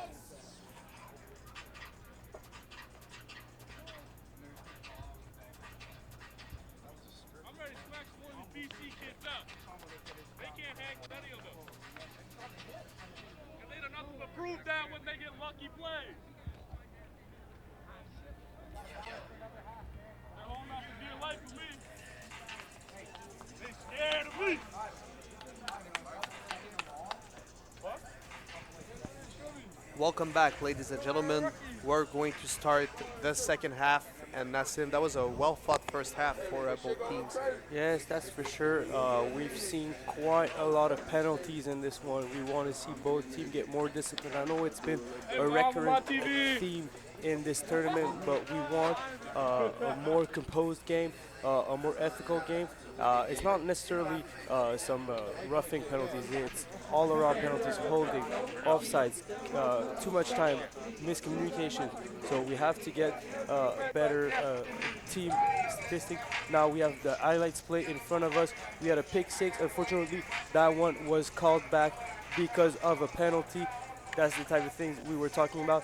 Now we have the touchdown run, the only touchdown run of the tournament for Nova Scotia that was made by number 36, Andrew Floyd, the running back, who has quite a good rushing game today. He's been an important player for them. Now we have a big pass from, the pass that was intercepted, I'm sorry for a big interception, yeah. Pick six, yes, by number 13, the young Vincenzo Narduli, the linebacker, who comes up with a big interception. This is a good tackle. We just see over here the team British Columbia's pressure that has been outstanding in this game. We have a little dance move from number 7, the returner. I like what I saw from number 98, Yeah. Jadis Lawson, who brought out his best move for the occasion. That's for sure. You've seen also number 7, Matthew Renouf, who has been the returner in this game for Nova Scotia. Had quite good returns, elusive on his feet. Unfortunately, the British Columbia's cover team is excellent, so he has a lot of jukes to make if he wants to break through for a touchdown. Now in the middle of the field, they're discussing the ball possession for this half. Let's see how it turns out. So a big first half for BC, especially their defense, who, well, they've been okay, but he made some big plays for to put points on the board. I think about a 2 pick six. Of course, one of them was called back for a penalty, but they still were able to make some big plays to help their offense. Yes, that's for sure. They're they have an excellent secondary that's confronting a quarterback that has a lot of difficulty throwing the football. He had 4 interceptions in his first contest, and now he has 2, one that doesn't count because of a penalty, and another one that has been counted. Both have been returned for 6. As I've said, only one of the touchdowns has counted. He hasn't had a passing touchdown in this tournament. We expect him to bounce back in this half because the score is still tight. They can still make it to the end of they can make it until the end of this game. We'll see if they can bounce back. So, if I'm not doing any mistakes, Nova Scotia will receive the kickoff to begin the second half. They have the occasion to score points here on this very hot day in Kingston at the Richardson Stadium of Queen's University. Beautiful installations here, but I did a mistake this morning. I am wearing jeans right now, and I highly regret it. Yes, this morning there was a lot of clouds. It was a little bit more windy, so we had a cooler temperature. Right now it's very sunny. It's humid as well, so we have a good temperature for football. Let's hope the players stay hydrated on this one. I think I will come back for my second game for Quebec against Team Alberta. I think I'll be wearing a bathing suit, so we will see at that point. But for now, I think the decision is pretty clear to my mind. The bathing suit is the best option. If you can bring back a pool as well to put in our office just to cool during the game, we'll be fine. Okay, I'll ask the directors if we have the budget for it. So on the return, lone receiver, which is Matthew Renouf, of course, for Team Nova Scotia. And the kickoff will be made by Liam Reed. Kick is very deep. He covered at the line of 15. And Renouf is running with the ball through the line of 40. Both of the tackles and is brought down at the 40-yard line. Yes, almost break through that last line to make a big play. If he lowered his center of gravity, he would have break through. As we look back at the return, good block set it by the return team. And now he almost escaped. Good job from the coverage team of British Columbia. And their left tackle, Chase Clayton, is not back from his injury, so the 6'5" O-lineman from Tentramar Regional High School is not back on the field. But the quarterback, Alan Young, is still there in his famous shotgun formation with a wing on his side. So on 1st and 10, it's going to be a passing play. The pass is caught by the intended receiver, which will gain a first down and even more, and is gang tackled at the line of 51. Yes, a good first down. He sees that the corner is playing way too deep, so he hits the hook on the on the long throw, gives his receiver a chance to make a move on number 24 of the defense that came out with a stellar interception, Kai Thomas, but he was ready to make that tackle, and we'll still have a first down to go. So the receiver was Mathieu Côté, once again, the 5'8" receiver.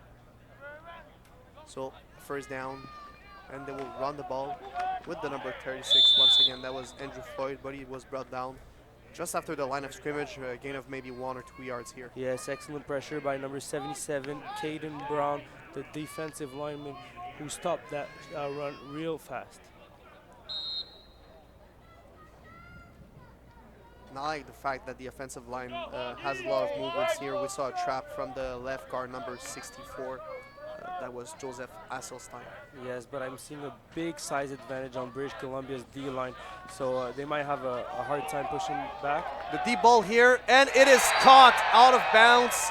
So heavy gain for Team Nova Scotia, and the ball will be placed on the 31-yard line of the BC territory. That was the receiver, John Lilly, number 10. Nice catch by him. Excellent body positioning by the receiver, and good throw by the quarterback, leading the ball in front of him, making it a perfect catch and throw by these two.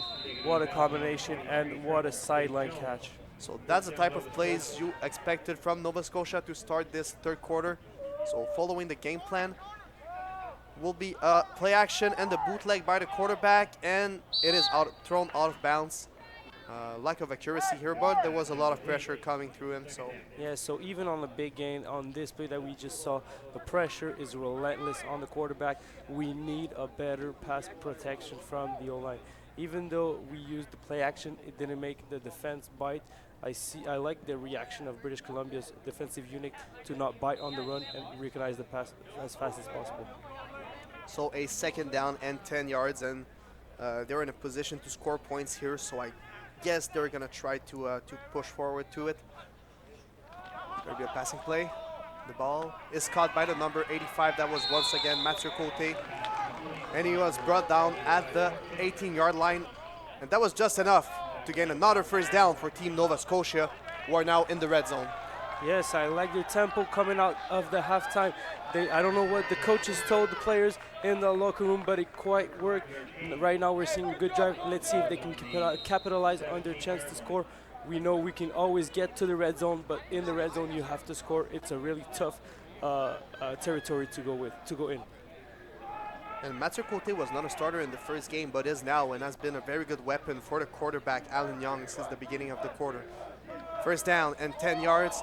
And once again, this time it is dropped by Côté, who was covered by the excellent number 4 DB Zach Smith. All right, so they use a typical route running on the with the 3 receiver. They do 2 hooks with the widest receiver, and the interior receiver does a corner.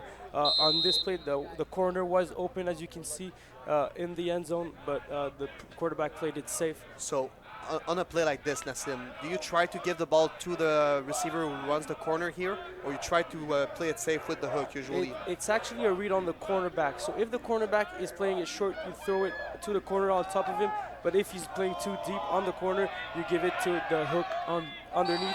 And the pass is incomplete. That was for a touchdown. The intended receiver was number 10, John Leedy, and he is talking to the referees. I think he wanted a flag here, but I think that was just a very good play by the defensive back, number 24 again, Kay Thomas. Yeah, Kay Thomas doing an excellent job on the coverage, as we see on the review, giving him no chance to make a football play. There's no contact. I cannot see the contact here. And it was a good play, broken up at the right time. Very nice play by the defensive back here. Yes, right now British Columbia's defense is topped by some of the best cornerbacks I've seen in this tournament. They're doing an excellent job. So, after all, it will be a 24-yard attempt for the kicker, Owen McRae, who's had a pretty good first half. And the kick is good. So 3 points for Nova Scotia. It is now 17-10 for BC with 8:28 still remaining in the third quarter, but a very good first possession by Nova Scotia, who were able to stay disciplined here. Yes, exactly. The discipline has paid off. They were able to put points on the board, even though if it wasn't the 7 points we expected, the 3 points make it a one-possession game right now. We've reduced the distance between our score and the British Columbian score. Now let's see the response from British Columbia, who also had a little team meeting at this half. They always, teams usually come back stronger after the half when they have a game plan settled and they can make the adjustment of the things they haven't seen during the game. And this is very encouraging because we saw short passes, we saw long pass, we saw running plays. So the playbook is now open for Nova Scotia. They can use any weapon here, and it has been working at least for the first possession. Let's see if they can capitalize on their next one. Yes, that's for sure. One thing that we know is that we've seen the same type of variety throughout the game today, but we haven't seen the quarterback connect yet. We haven't seen these elusive runs. We haven't seen the blockers make that final block that can make the offensive ball carrier go an extra yard. Right now, on this drive, we've seen it, and that's why we have a better result than the previous ones. So another kickoff here. They tried a short one in the first half with Sal Churnin. Let's see if they try to recover it this time, or if they go deep. It's gonna go deep this time. Recovered at the 10-yard line, and on the return, good blocks by BC, but a nice reaction there, and the player will be tackled at the 33-yard line. Yes, we've seen a good block setting by British Columbia. Unfortunately, there was one player free, and he comes up with the tackle. Let's see the wall that is forming before the receiver, and there's one broken tackle that just excellent play by number 44 of Nova Scotia's team, Mr. Connor Burns on the special team. Yeah, and it was Nolan Holm, the returner. So we have a new quarterback here. It is Jay Mather, who started the first game for British Columbia, but they played an I formation, so it's going to be very interesting here in the shotgun. A toss play here first to the running back Noah Anderson, and he'll be brought down. Solid tackle here by number 44 after a gain of about 2 yards. Yeah, well, on this decision, I'm not sure. I don't know if they took Nova Scotia's team for granted. They just wanted to run the bench, or do they want to come back with the quarterback that started the tournament? But I've not been disappointed by the performance of our young Keyshawn Dorsey. Let's say if Jay Matter in another formation can evolve as well. We've seen him mostly in I formation. Now he will evolve in a shotgun. Let's see if he can break through. That was Evan Galt, number 94, on the tackle. He's playing defensive tackle for Nova Scotia. It's going to be a passing play, which is caught by the number 17 after a first down and not brought easily down. He played this really physically. Yes, and I was just looking at the quarterback play. We remembered from the other game, our friend Jay Mather is more of a pocket passer. He goes to his read really fast. He may have a better decision making than the other quarterback, but is less elusive with his leg. Let's see how this plays out for British Columbia. And I feel he's going to play with a chip on his shoulder after he was removed from the first game. And Keyshawn Dorsey started this game. Let's see if he can put points on the board for Team BC. That's an excellent point. On a first down. Another toss play to Noah Anderson on the outside. And another good form tackle by the defensive back this time. A gain of only 1 yard for Anderson. Yes, Nova Scotia's defense is stopping them at the line. We see aggressive blitzing. That was one of the keys we mentioned in this game. We know British Columbia is not that accustomed to passing the football, so they want to load the box, apply a lot of pressure on the quarterback, and if it's a run, you have a lot of rusher, so it will help you out to break the run. Yes. And as a defensive coordinator, you're happy to see a defensive back who can make tackles on a running play. Now it's going to be a pass matter to the intended receiver. It is caught. And whoo, what a play by him who broke a tackle in the second one and will finally be brought down at the 33-yard line of the Nova Scotian territory. But what a play by number 80 of British Columbia, Caleb Schlachter. Yes, good elusiveness. I like as well. There was five-man rush from Nova Scotia's side, and the QB was really composed on the long ball. He sees the wide open receiver, and now he lets him work on the free space, and he makes a stellar play. Whew. Number 14 on the defense, Najuan David. Yes, he hits the truck stick for a highlight play. I like that. You got to run for his money there. So first down for BC. They're going to run the ball with Anderson in the middle. Escapes on the outside, and he's running to the 20, to the 10, to the 5.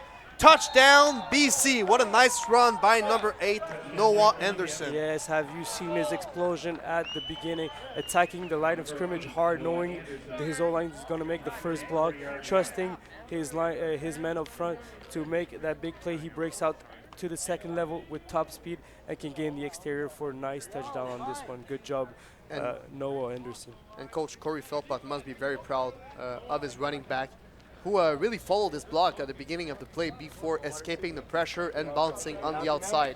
So once you follow the rules, I guess then you can be artistic, if I could say it like this, yes, and improvise then. But for the first few yards, which are the most important, you need to follow the game plan.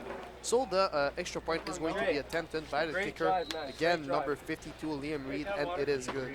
And as much as I've said some bad things on the other quarterback, Jay Mather, I have to give him credit on this drive. His first drive back in the game. We know he's been pulled out of the game on the last game of the tournament that they played, where they lost to Saskatchewan. He's been pulled out. Now he comes back in. He does a stellar job. I'm really surprised the way he kept his composure and made good throws on this drive. Yeah, that's exactly the type of answer you want to give from BC. Nova Scotia had the momentum. They scored at the beginning of the half. Well, in your face, we score a touchdown on you and now take a 14-point lead with 4:58 remaining in the third quarter. So 24-10 lead for BC.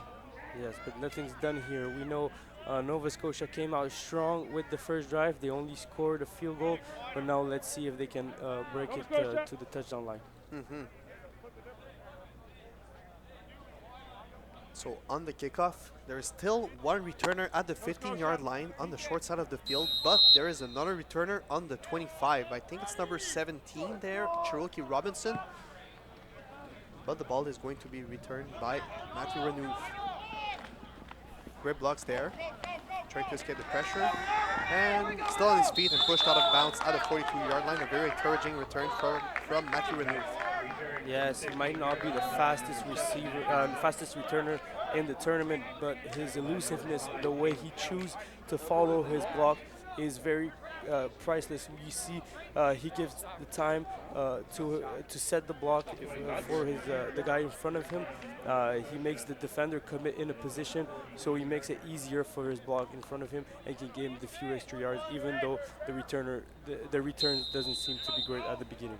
There's a player who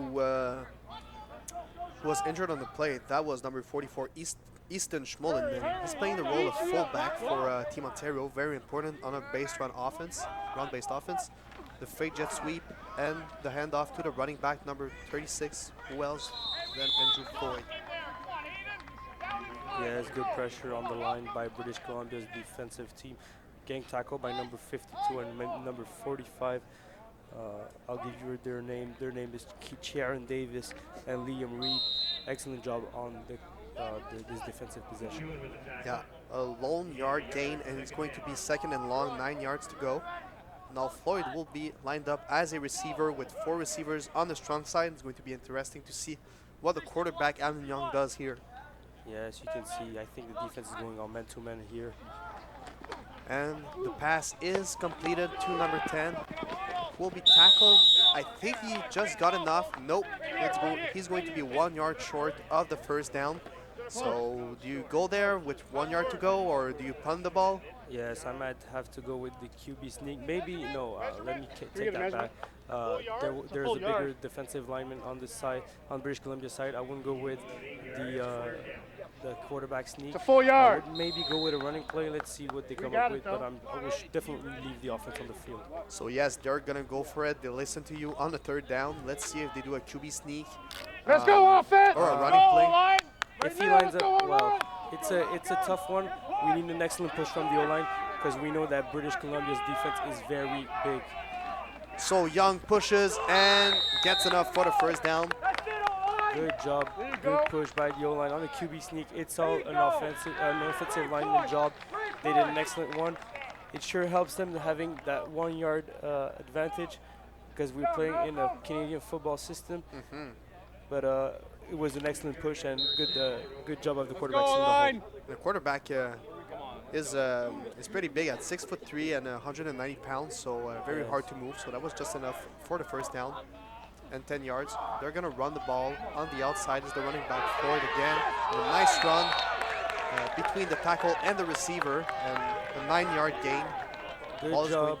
It all starts out with the number 55, the tackle, washing his player away of the play so that the running back can find the hole. You can see on this run, look at the far side where he creates a hole.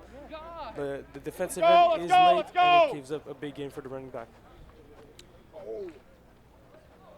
So it will be second down and 8 yards and 2 yards to go after an 8 yard gain. They're gonna go back with a run there or a pass. It's going to be a pass here. A deep ball attempted. And it is tipped off. What a nice play by the defensive back on the number 10, the intended receiver, John Lilly. Was it Zach Smith once again? I think it was. Yes, this cornerback unit is absolutely stellar, especially that weak side with number 1 and number 4, Zach Smith, and Mr. Briley Burfello. They're doing an excellent job locking down a whole half of the field. It will be hard for Nova Scotia to hit passes on the weak side.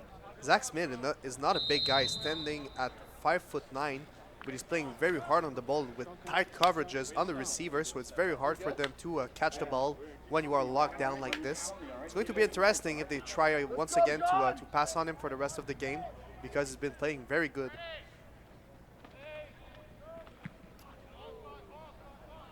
And the punt is made. Catch at the 15-yard line, trying to escape the pressure. Escape a few tackles, but he's brought down after a nice pursuit by the defensive players. He will be brought down at the line of about 22 or 23 in their own territory.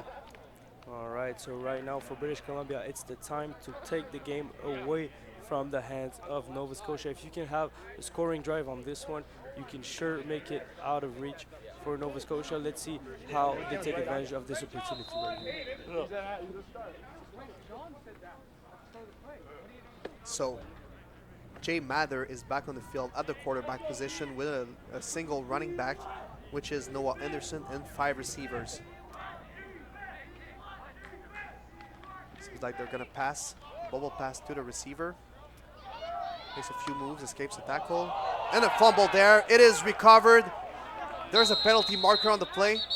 I've seen the ball recovered by Nova Scotia, so it will probably be Nova Scotia ball. Let's see what the penalty is. That might affect the possession of the ball right here.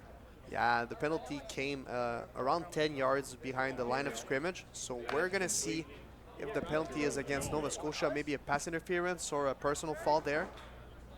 is pulling on the play.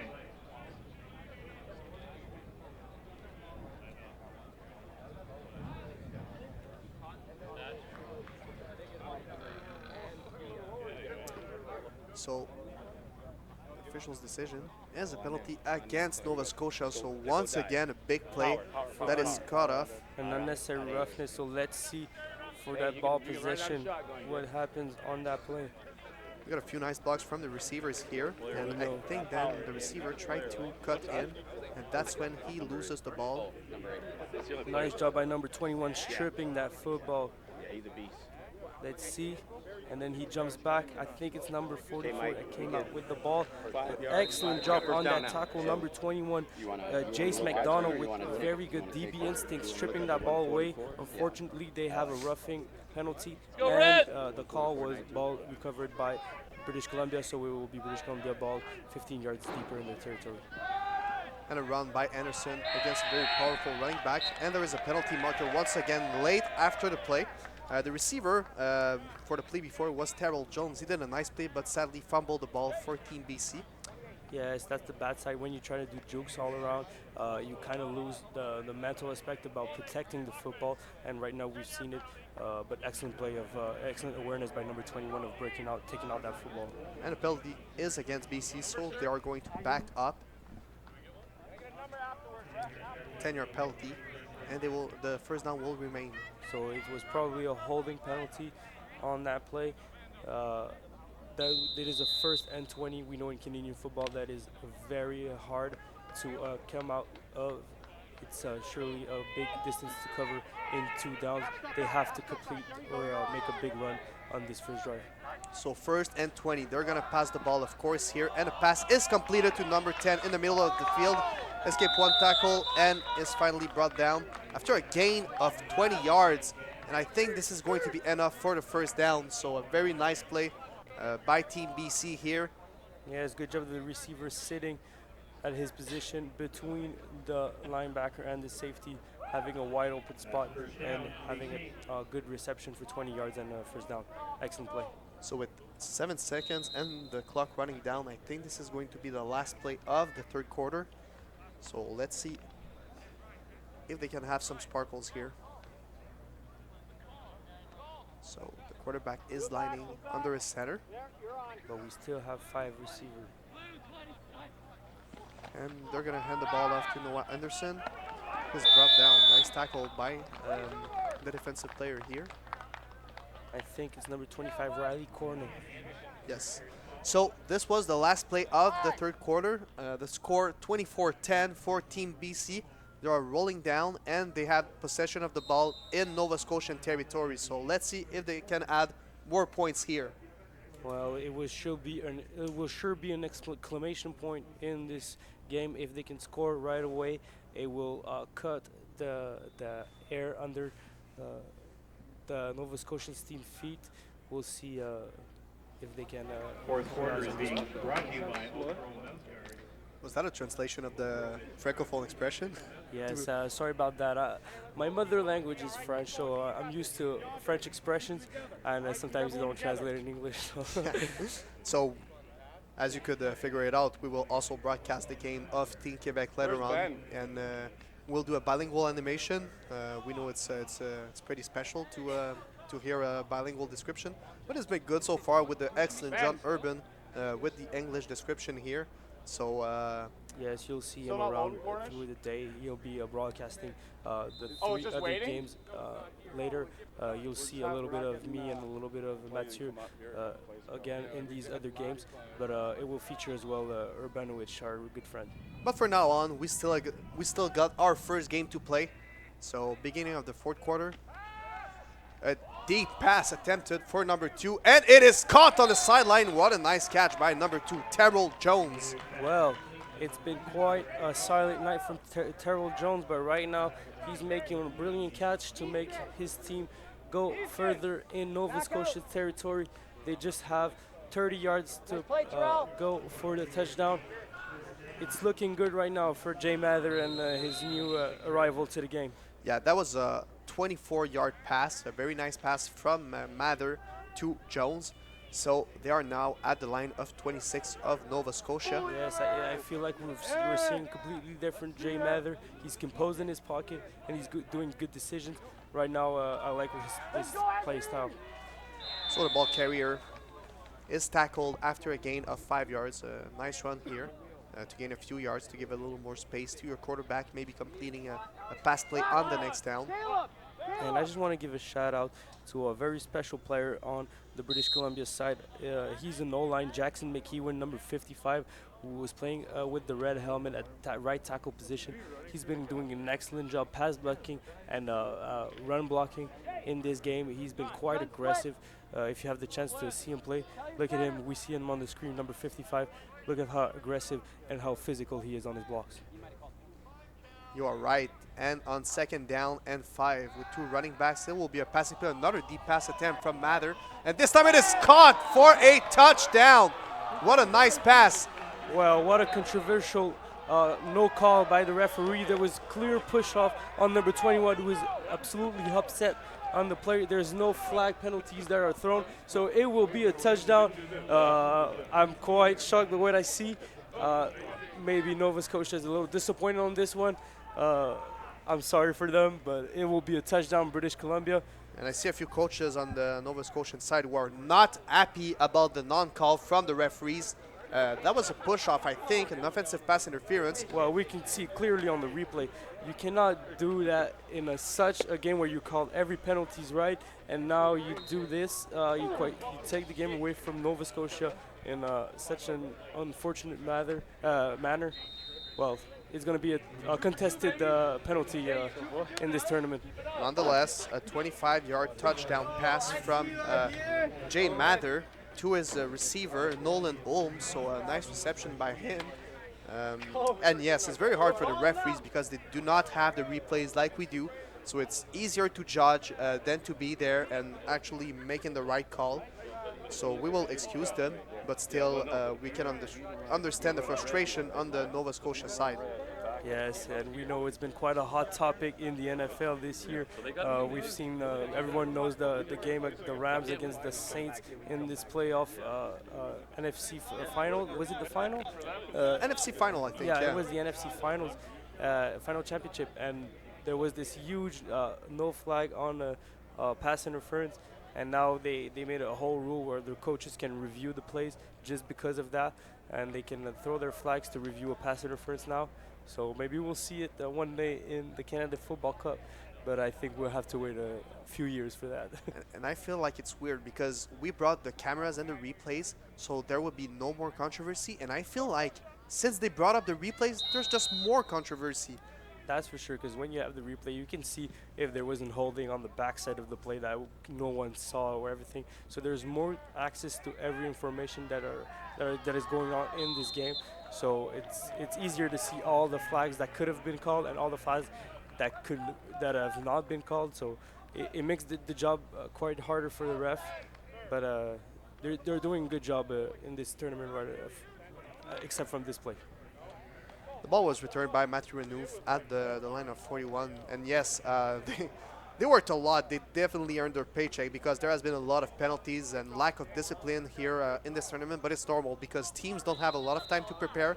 So if you're not perfectly settled down, you can do either strategic mistakes or mental mistakes. I'm thinking about lacking a player on the field or one player that was too much. Anyway, first down for Team Nova Scotia and the run on the outside with Andrew Floyd, once again the number 36, with a gain of 4 yards here. Yes, quite a basic run to start off the drive. It still gives you a little more air to breathe. You just have 6 yards to do on the second down. It's quite a nice spot to have a second down to begin with. So let's see what the Nova Scotia offensive unit does here. Go, John!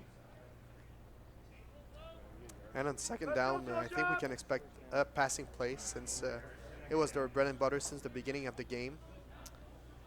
Oh, it is a jet sweep to number 17, who will try to run on the outside, but a great reaction by the BC defense, who contained the receiver. That was number 17, Cherokee Robinson, who was tackled at the line of scrimmage and maybe even a loss of yards. Yes, you see all the defense bringing support on the play.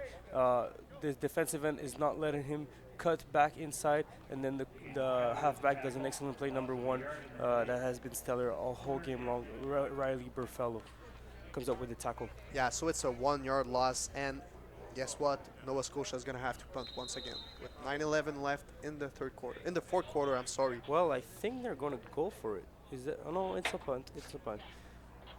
I'm sorry about that. Well, they are surely trailing 21 points. Maybe we can expect a fake on this one, but if they want to win, they have to do something right away. Well, number 11, Owen McCree with the punt once again, and it is returned by British Columbia.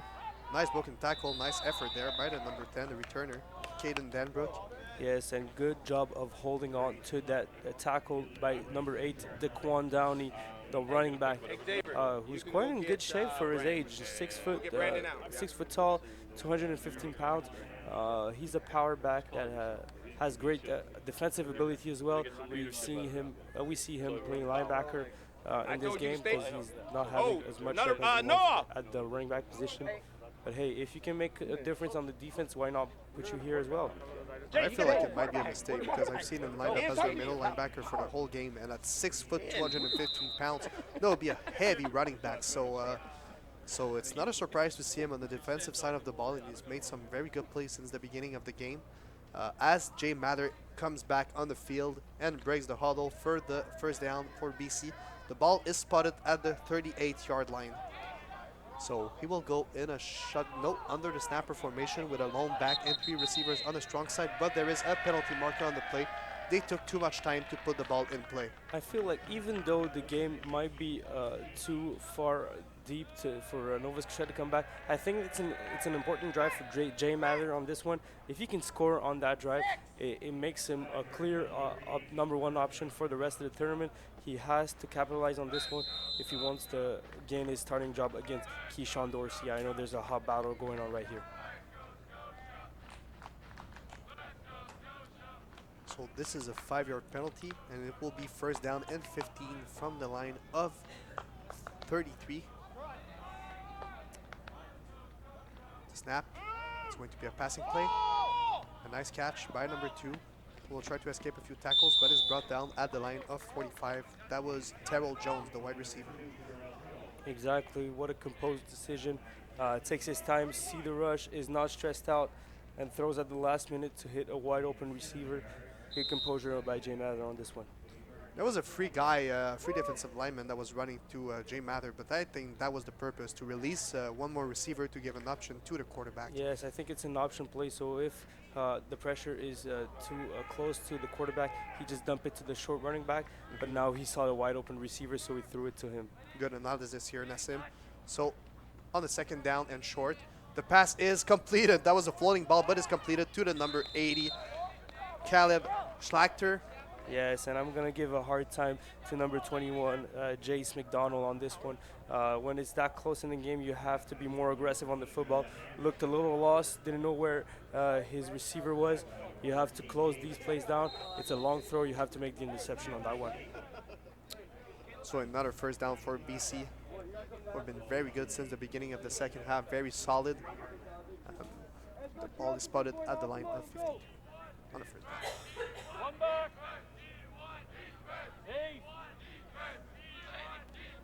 We see encouragements from the MU16 team of Nova Scotia, while the run is going outside. That is Noah Anderson, and he will go nowhere. Maybe a gain of 1.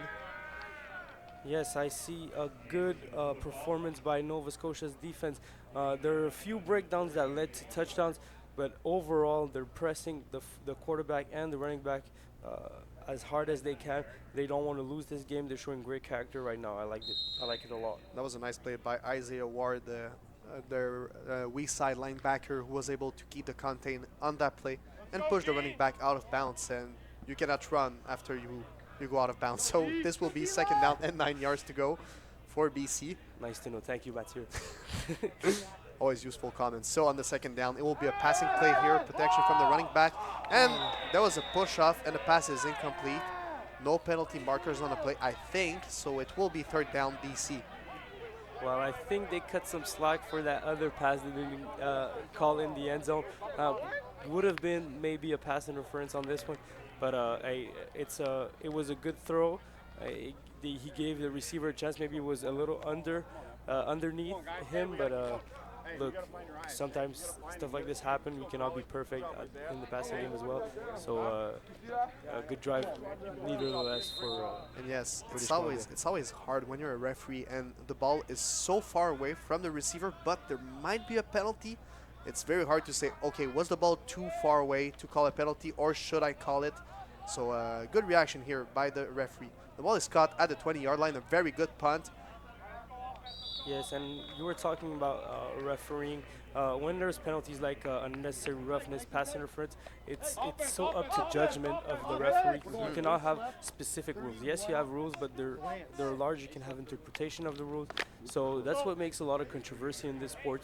But hey, we have to live and die with the decisions. And if the game was lost by a single play, you cannot blame the referee. You lost the game earlier if you lost on a single play only. You are so right. And Nova Scotia will be back on the field at their own 25-yard line, and they're gonna try to do what they did on their first drive of the second half, which is diversify and give the ball to everyone and march down the field. So low snap, and the pass is completed to number 81, who breaks free and is tackled at the 50-yard line. What a nice catch by number 81, Thomas Kleinneck. I like this composure by number 4. We've seen him throw the ball deep. He had a little trouble finding his accuracy in the first half. Right now, he's doing an excellent job throwing the ball deep. I like what he's doing right now. If they have to do big plays, to make big plays, if they want to continue and win this game. There's not that much time left, but we remember with the 3 minutes rule, there's enough time to make 3 touchdowns in this one. We'll be close. Yeah, it seemed like he juggled with the ball, but was able to complete the pass. And here on the first down, oh, a little ladder play, and it is well executed. And he's running on the outside to the 10, the 5, touchdown, Nova Scotia. I like the creativity here, throwing a little hooks with the receiver coming underneath, dumping it to the receiver, and I like the speed of number 81 on the play, the young Thomas Kleinneck.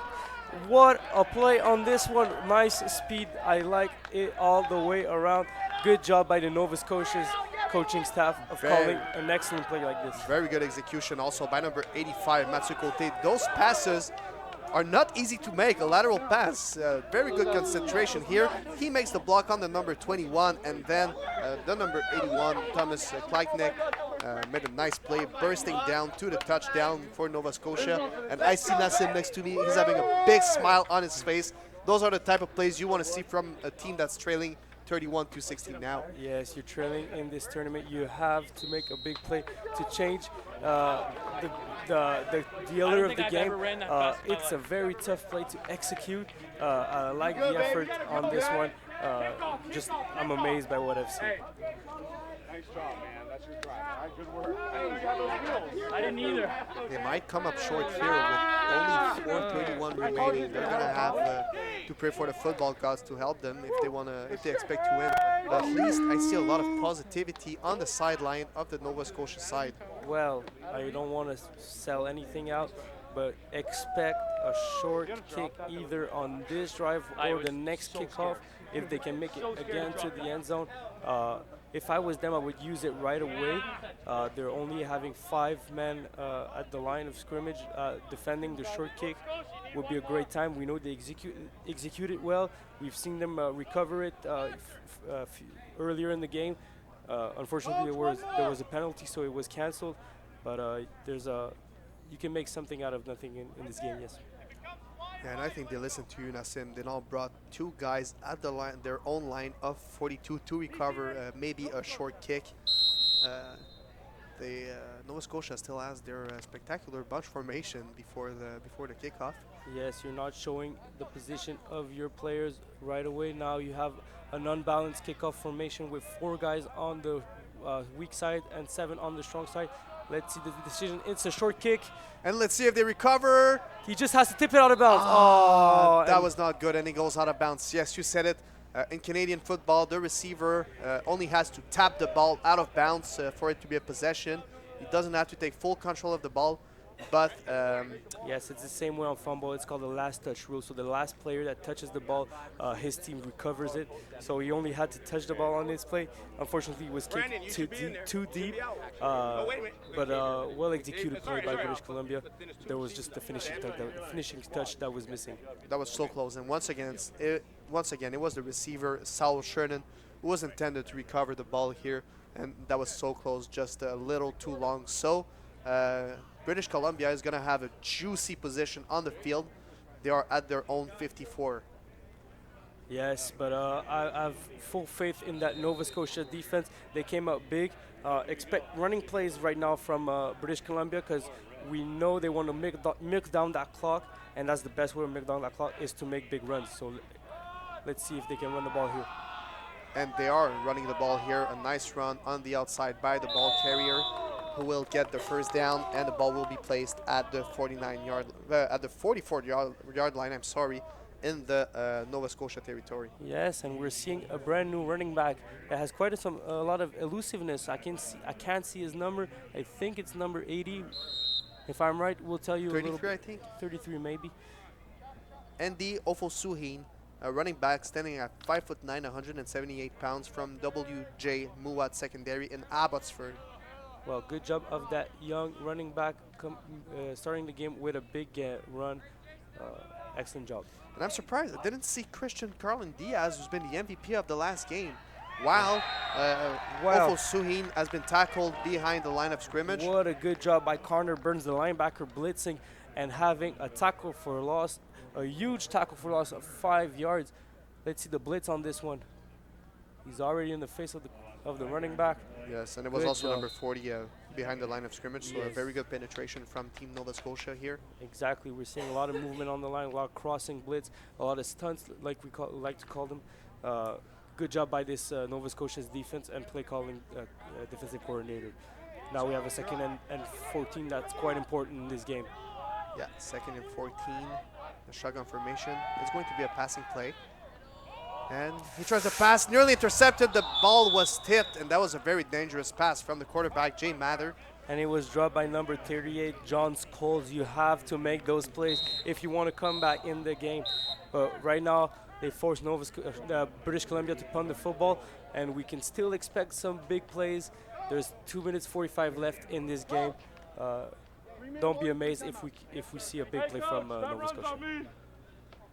Yeah, so they're gonna punt the ball, and we're gonna need a sparkle here. A good return would be beneficial, or a good benefit, should I say, for Nova Scotia? Beneficial, sorry. It's fine. But right now, there's a few position war that has to be won on punt for British Columbia side if they want to keep on with that lead. Kicker did a good job punting quick, and it's fumbled by the returner. Once again, it was the reliable Matthew Renouf, but this time he dropped the punt, so not a good field position at the 14-yard line of Nova Scotia's territory.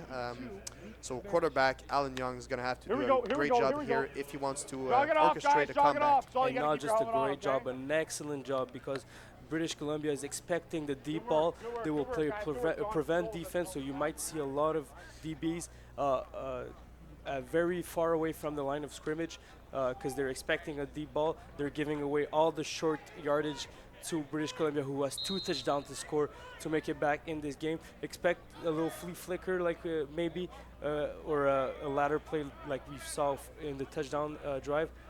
Let's see what they do here. So first down and 10 yards at their own 15, and the pass is completed to Mathieu Côté on the sideline. And he will be tackled after a good gain, about 8 or 9 yards. He will just be short of the first down. All right, so I like the conservativeness. We know that in such an important drive, you have to make the first pass count. Right now, they completed the first ball. They now have the tempo. Let's see if they can build on that to make a stellar play. So it's going to be 2nd down and 1 yard to go for Nova Scotia. Let's see what they come up with.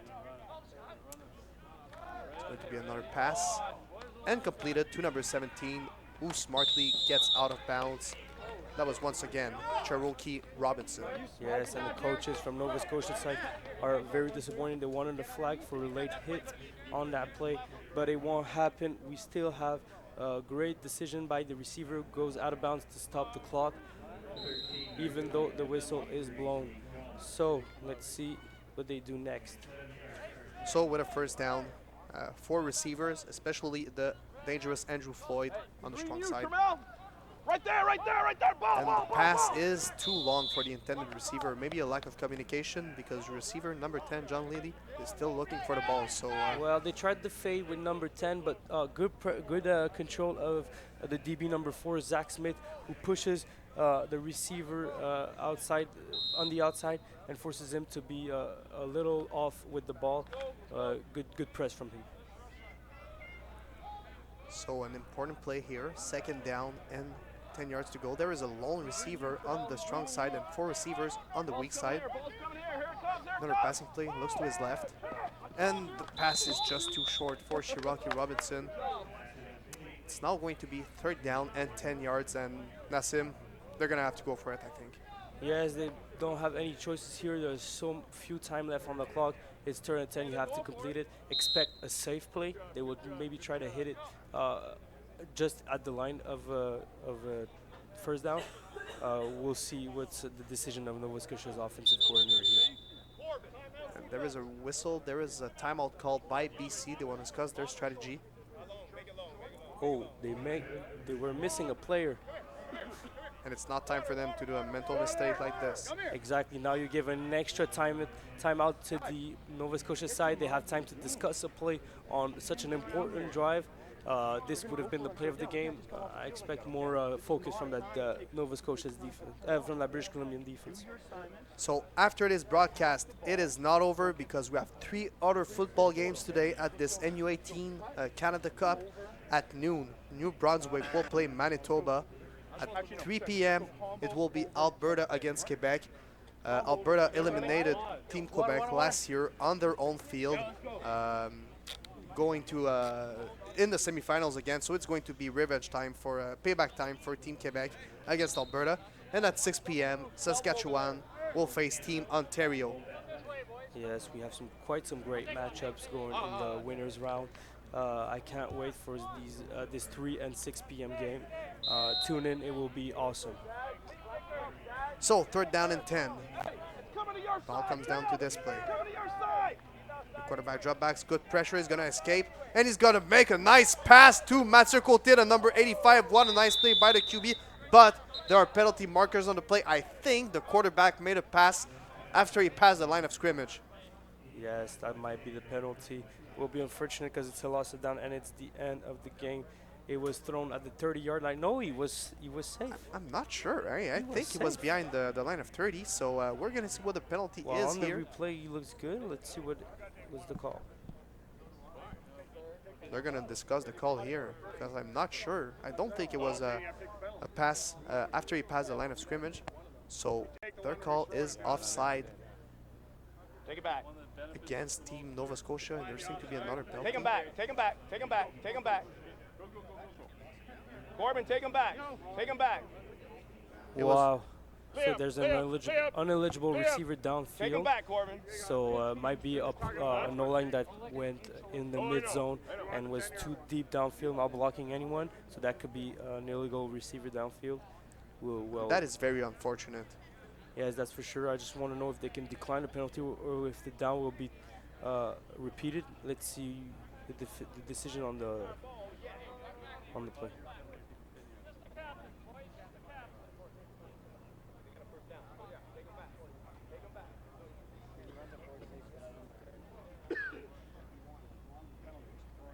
Obviously, they'll give me a longer penalty.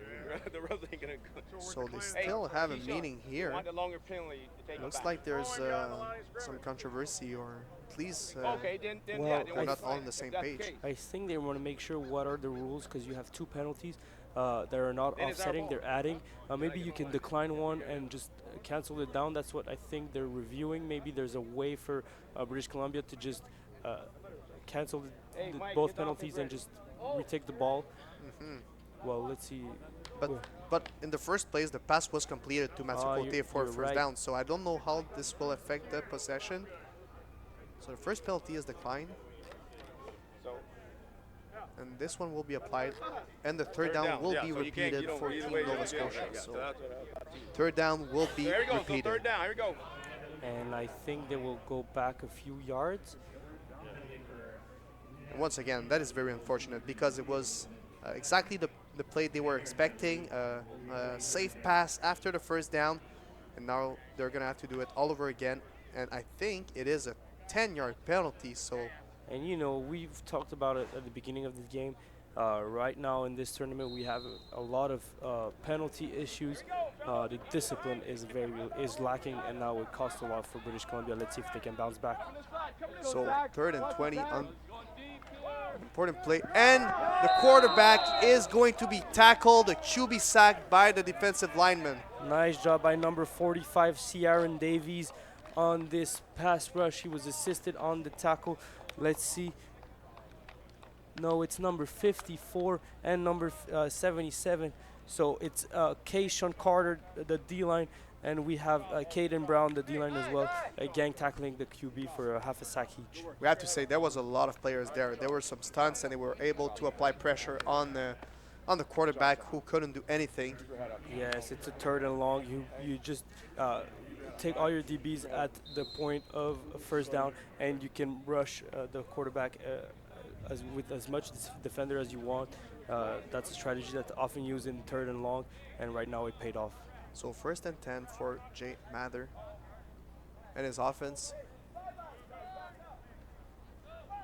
They're at the 15-yard line, so in the red zone. It's going to be a run play on the outside, bounces off at the 10, the 5, and he goes in for the touchdown, BC. Excellent job finishing off the game. Wanting his stats, the young number 33, Andy Ofuswene, doing a great job. He's been the backup in this game. Came out late, making sure his contribution is felt throughout his team. Now we have an excellent lead by BC, a 37-17 game. Maybe we'll have the extra points, so maybe a 38-17 game. Great blocking play by the receiver, but I'm concerned about the cornerback, number 14, Najwan David, as if he gave his 100% to make the tackle here. Yes, and even though the running back made a bad read and went, instead of cutting behind the block, he went through the block, we had a poor effort from that cornerback that was getting driven by the receiver. The extra point is good, and it is now 38-17 for BC with 1:28 left. So maybe we're going to see one last time the offense of Nova Scotia. Yes, we'll have a last spark of from their part. Maybe they just run out someplace just to prepare for the next game. But right now, I think it's a little too late for them to come back from a 21-point deficit. There is only 1 minute 28 left in this game. So let's see what the Nova Scotia team is going to come up with. So, since you are now a defensive coordinator for the Collège Jean Heard in Quebec, you probably know what to answer to my question. But with 1:30 left, BC is going to go back in defense with a 38-17 point lead. What do you tell to your defense on that last drive? It's sure you don't want to allow more points. You want them to hit the short zone and then rally to that football, gang tackle the possession, the one that has the football. You're playing very conservative with a lot of DBs deep and a lot of pressure at the line of scrimmage, leaving this intermediate area open just for short gangs. That doesn't mean anything because you control the clock and there's not any time left to lose that football game. So the returner, Cherokee Johnson, hardly hit by a few players of BC, and the ball will be placed at the 35-yard line. And as an ex-D lineman, edge rusher, I appreciated those times where you were in front and you just went out there when there was a prevent situation, because you know the quarterback is going to take a lot of time to throw the football, so you can make harder. You can try harder techniques on the O-line, techniques that are more effective but take more time to set up. So you can really improvise. So let's watch this D-line. They can make up good plays on this drive. You want to go all out on this drive for both sides of the ball.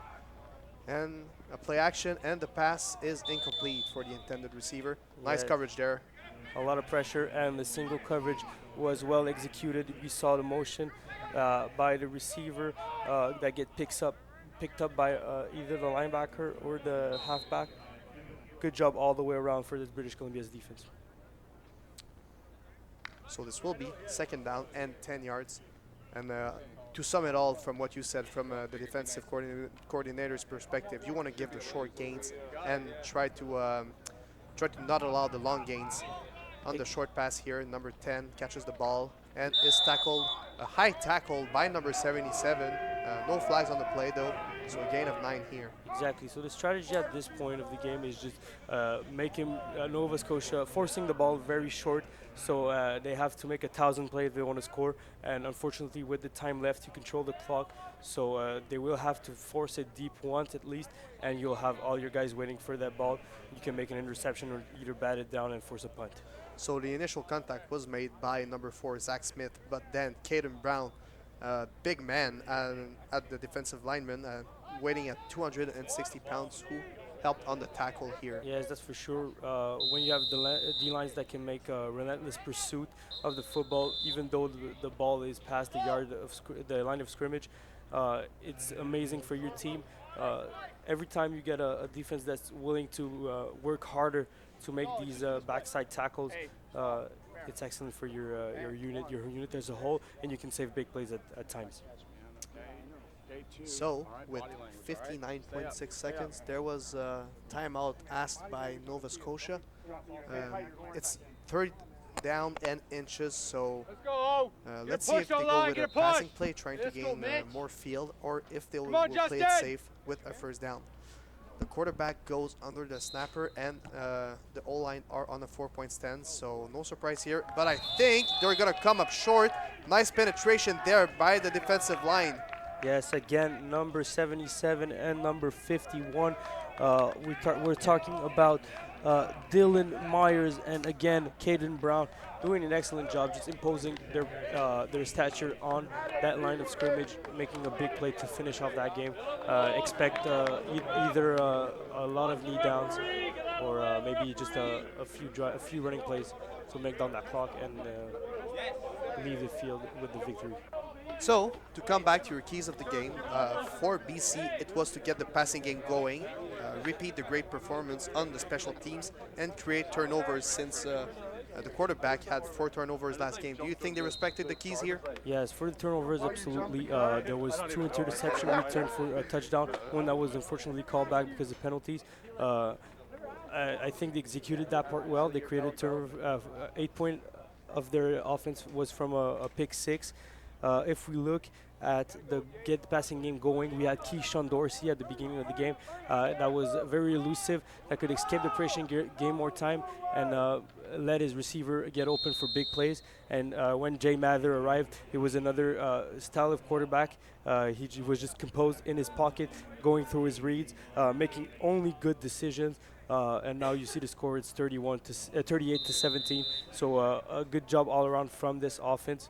And the special team performance wasn't as spectacular as the last game, but the coverage was very good. So nothing spectacular, but the job was respected by the coverage team and the punting team. So I love the field position battle in this one.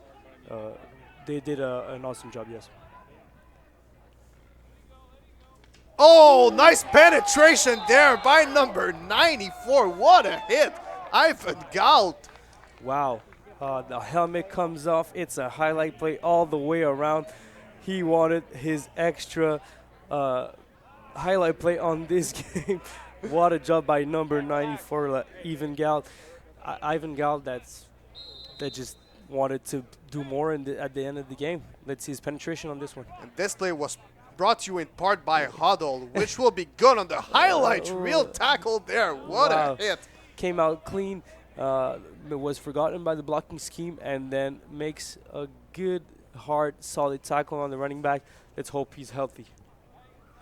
I'm not big on the social media thing, but I think that could be a nice Tinder profile pic. If ladies at home want to have a guy that will protect her, that was a nice play there, and that will mark the end of the game. The clock runs down to Hey, 0, bring so it the in, final Dean. score here: Defense, bring it BC in. 38 and Nova Scotia Ryan, 17. let's go. Very nice game Jog on it the over, offensive guys. side, especially of BC. We saw a lot of great James, things, jog it but over. still, Nova Scotia was able to score their first points of the competition.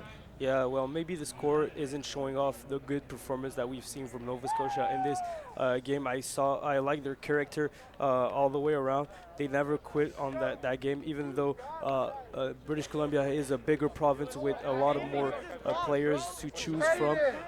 We know Nova Scotia and New Brunswick are definitely in a disadvantage in this tournament because they have less players to pick, to choose, to build their team. But a stellar performance from the key players of Nova Scotia, and I really appreciated this matchup. And one of the most beautiful part in this game is the handshake at the end of the game, because you want to have, you want to keep the spirit and the fair play spirit of the game. And while this is occurring, I'm gonna ask you the famous question: who are your MVPs of the game on both sides of the field for both teams? Well, from the Nova Scotia side, it's a controversial decision. I know the only touchdown was made by the running back, Andrew Floyd. Sorry, there was another touchdown also by the young wide receiver. I forgot his name. But I will give it to Alan Young, the quarterback, with a slow start. Came out big in the second half. I liked his night of work. He was a stellar piece, got composed even though he started off slow. So I will give it to to Alan Young. On the defensive side, so many players to choose from, but I think I will go with number 8, Daquan Downey, who made a lot of good tackles. I know I could have went with also Yvonne Gold, the last guy we saw in the other game. What are your picks for Nova Scotia's team? For Nova Scotia, I will have to go with the personal favorite, the number 36, Andrew Floyd, who's being a very good running back, especially in the first half of this game. Shout out to Alan Young, and shout out also to Mathieu Côté, who went to replace another receiver who was injured for this game. So a great game by him, but I'm still going to give it to Andrew Floyd. On the defensive side, I give it to Evan Galt. What a hit at the end of the game, and he's being a very good nose tackle. You know, the O-line is not often getting the recognition it's supposed to, and it's the same thing for the defensive side of the ball. I mean, he's a big guy who doesn't get the recognition. And for BC, on the offensive side of the ball, I would like to give it to Jay Mather. What a nice second half from him. A fluid quarterback, was able to distribute the ball to his receivers. And on the defensive side, I don't know if that's possible, but I'm going to give it again to Zach Smith. What a game from him. And who do you choose for British Columbia? Well, in offense, I'll have to go with Jay Mather. The way he bounced back from that other performance, it was stellar. He came out very composed in that second half, made good throws all the way around. I have to give it to him. Now, if I want to go to the defensive side, so many players that played so well in this game. Right now, I would give it to maybe Ciaran Davies, the linebacker, number 45. And right now they're announcing the offensive player of the game, Alan Young, the quarterback. So that was a good prediction from my part. Yeah, you were right. Yes, so he did a stellar. He had a stellar game, well composed. Like we said, he bounced back and hit the deep throws in the second half. That was excellent. Is it too late to mention Vincenzo Narduli, the linebacker who had a pick 6 in the first half? From British Columbia, yes, that could be a good pick. We also had number 21 that made a more beautiful pick. It was returned for 109 yards, and it wasn't a fault. Oh, I got it right again. Oh, so the defensive player of the game from Nova Scotia is number 8, Daquan Downey, who's been an excellent middle linebacker for Nova Scotia. Was here on many tackles, brought down a lot of passes, and rushed the quarterback a lot of times. Good performance from him. Yeah, you were right on both picks, and both of them really deserve the player of the game. Even though Daquan Downey, until the first half, was ruled as a running back. Yes, so I think he had a position change, or we have a little mistake on our paper. Yeah, I think if it's the first time, he shouldn't. I mean, he should figure out that he must change position because he's very good on that side of the ball. And we were wrong. It was the running back, Noah Anderson, number 8. Yeah. He was the running back that started the game, had a stellar performance. I liked his job all around. We didn't have quite a big rushing game, so that's why I'm a little bit surprised. But we can't give it to a quarterback that played half a game, so yeah, exactly that's for sure. Great job from Noah Anderson, who's been quite consistent in both championships, in both games. I mean. Consistency is the key here. And the defensive MVP is number 11. Corbin Grant. The DB with a big shape of 6'1", 200 pounds from Sequim secondary, has been everywhere. He's the one. It was not a linebacker. It was the halfback that made the pick six. He's the one that made it. So yes, excellent job from his part. Yeah, and it is very important for a halfback to do the run support. Then he did it well also today. So this is the end of this game. Next game will be at noon. So stay tuned. That's in 23 minutes. It will be Manitoba against New Brunswick. On my name, Matthew, and the name of my analyst, Nassim Wadi, we wish you a very good day for football. Thank you very much.